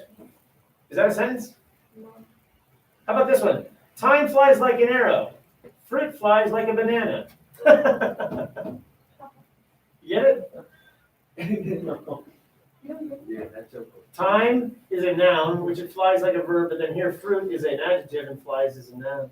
How about this? The horse raced past the bar and fell down. Is that a sentence? Yes. How about this one? James, this is a good sentence. Let's get this one. This is a good one. James, while John had a better effect on the teacher. That's a sentence. Perfectly grammatically correct. What? Yeah. You want me to explain it to you? Yes. Okay. when you have a verb in the language which is had, like I had ice cream for dinner, right? And then if you possess something in the past, like I had a soccer ball, but then I lost the soccer ball, I might say I had a soccer ball because I'm trying to say in the past I had something. Because when we use had sometimes to indicate the past tense, right? I had gone swimming, right? I had gone to the grocery store. So I had a soccer ball. Does that make sense that you can use had twice?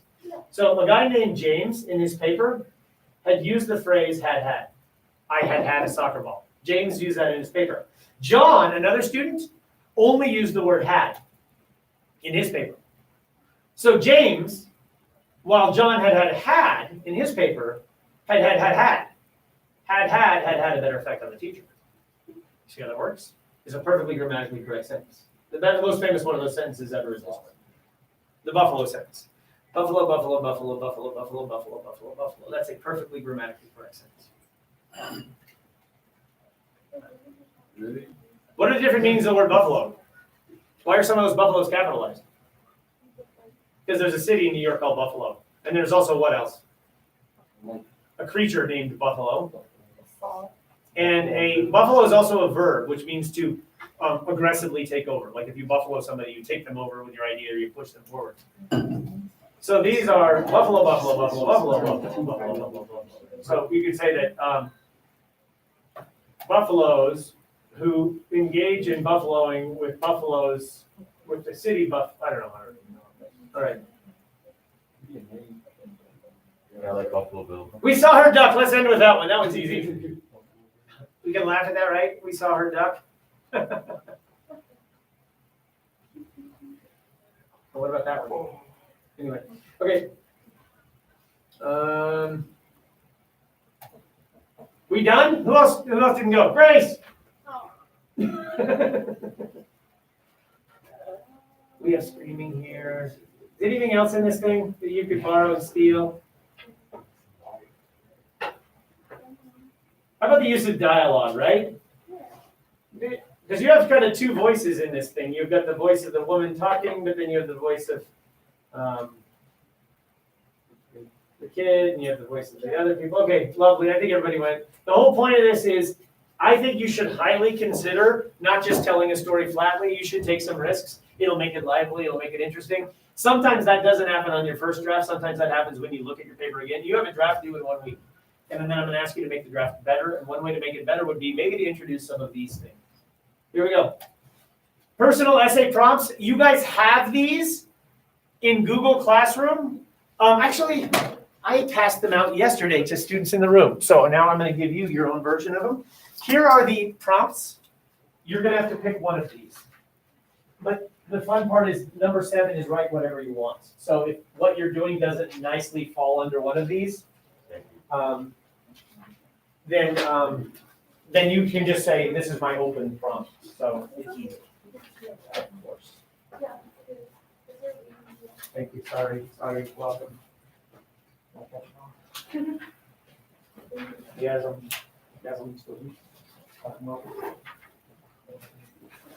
Of course. Okay, so here are the symbols. So now you have them. Read through them carefully and ultimately pick one. If you don't want to pick one right now, just start writing. And what you might find after you've written it a little bit is that one of them actually, it actually fits naturally, or you might use one as just an inspiration. And you might say, oh my God, number 6, I got it. That's my basis, okay? So read through them carefully and start. And so here's what we're going to do. Guess what we're doing right now? I'm going to give you time to write. And so we're out of here at 11:41, so that gives you 35 minutes. And what I hope you have at the end of 35 minutes is something. Okay, so when I painted this room, I had to start.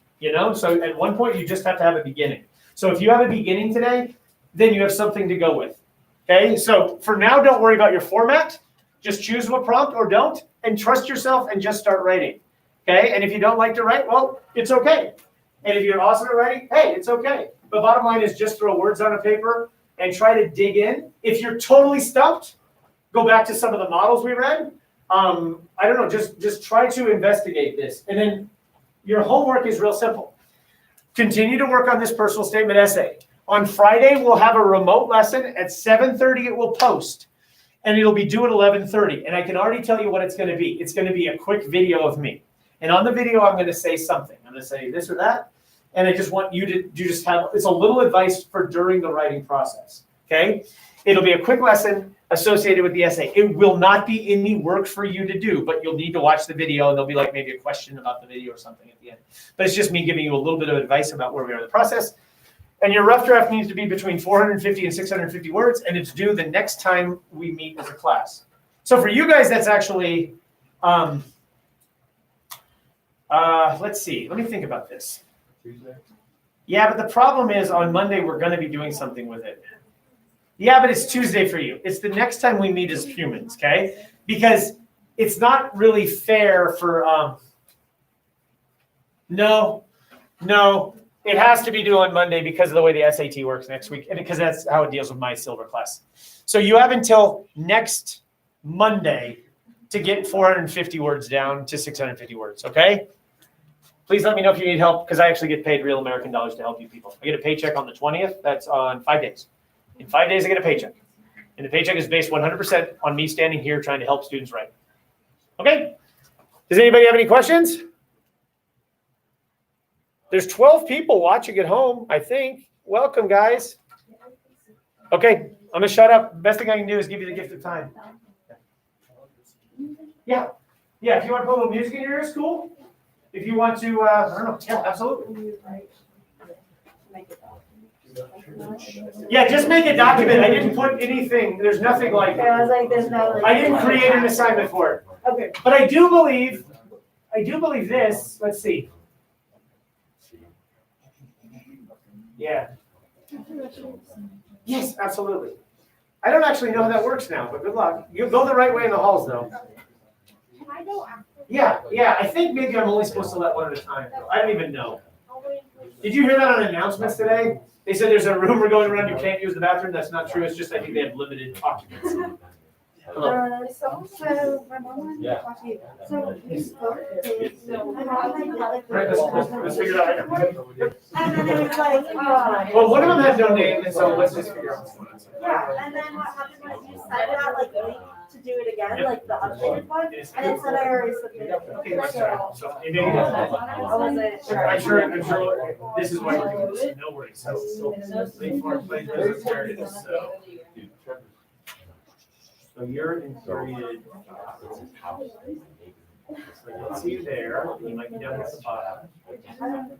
No, I don't see you. So what I'm gonna do, I'm gonna send it to you right now. Yeah. And everybody send it to you. Here it is. Short URL. Send it by email. Which email?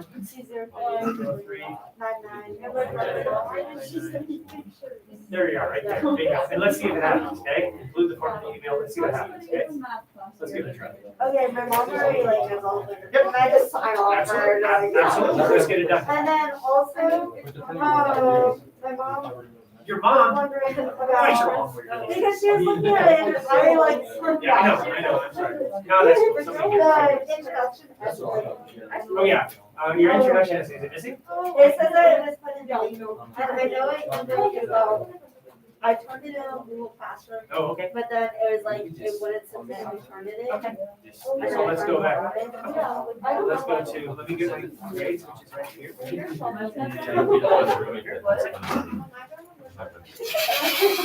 So I wanted to check with that. Yes, I have a little indication here. I have a little indication here that it was, my little dot means that it was submitted on time to turn it in, or the other way. I submitted on time, but then it was late for turning it in. So you're good. Okay. Yeah, so that's just my notation. Don't worry about scores until they show up, okay? My mom. No, don't freak. Oh my gosh, you turned something in late. I know. Explain to her the world is really complicated right now, okay? Yeah, okay. Though, so the Which one? the box. I can't remember. The Essence Object box? I will Yes. take a look and I will add it in there. Thank you. Okay, shh. I gotta unfortunately say, now we've had enough time to get going, right? So let's, shh. Yeah. Oh, you're different. I'm supposed to limit occupancy, but they're different rooms.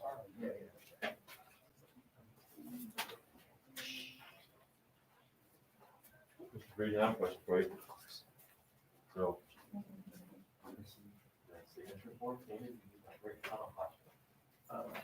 It is, I'll show you where it is, okay? So if we go to, no, it's fine, type. So if we go, what's not height? Here's your class, the very first day of school. So So you go to class first, the very first day of school.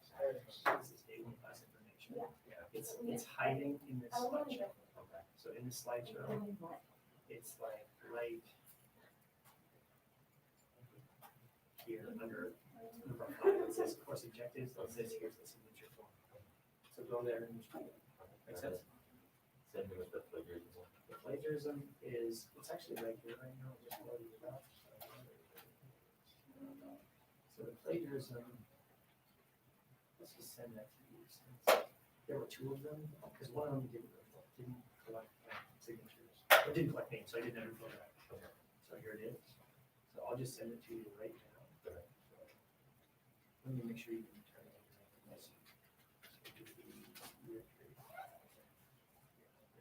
They turned it in twice, so I'm gonna use what it is. I just got yours out.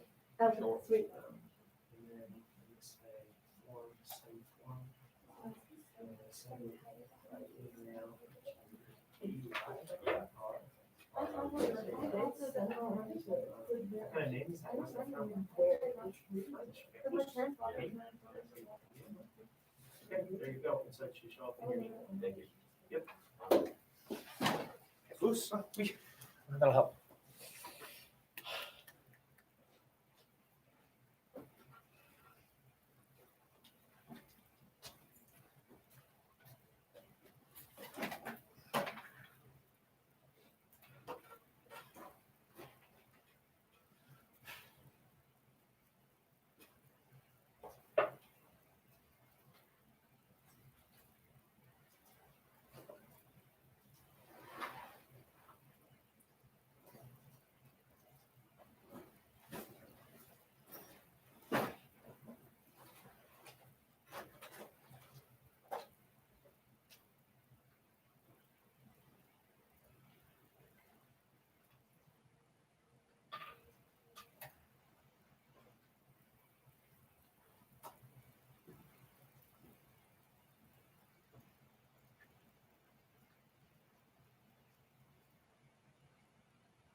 Yeah, eventually.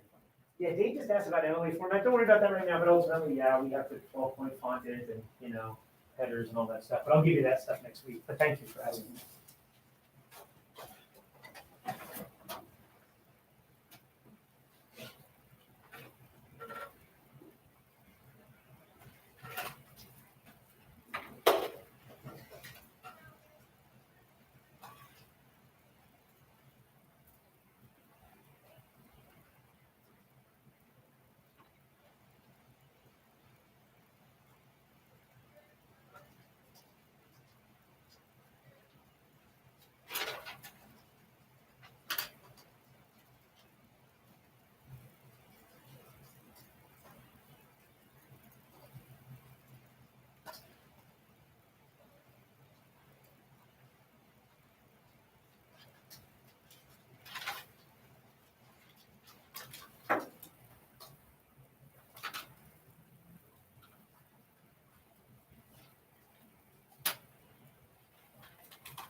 So as we're approaching the end of the class, if there's anything you need to get addressed today, cool. If, tell me now.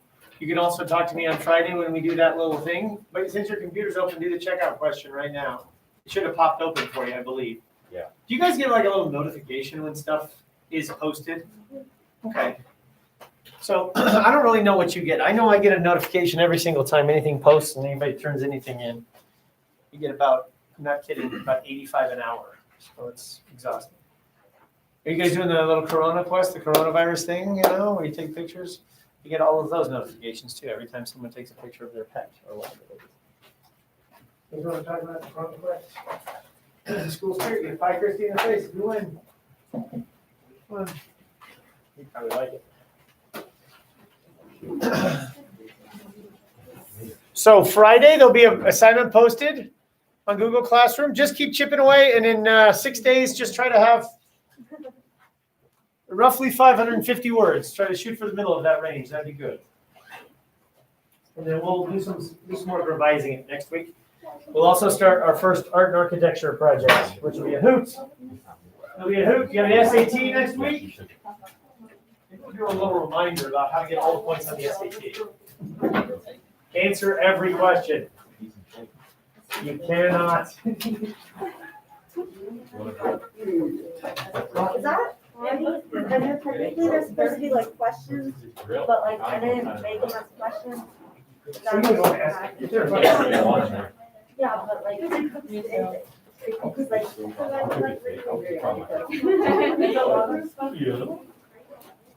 Oh, great. yeah, so it's fine. You should ask me the question. You should just let me read it. Sure, I wasn't sure. Yeah, no. I think we're good. Yeah, it is. And I kind of like how they I like how they get shorter, and then by the time they're Yeah, and then contracting. my last sentence in that is just my answers, There you go. like for. Yes, no. all the time, See, look how yeah. clever, and you're manipulating style to create your message, which is what I think a lot of people are afraid to do. Okay. There you go. I was like, I don't know what I'm Yes. doing.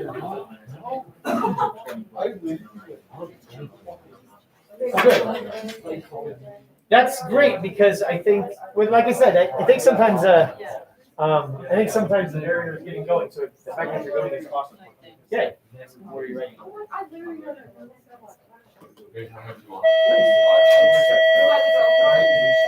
I'll give you $20. Sure. You'll give me $20 so I can sell it. Yeah.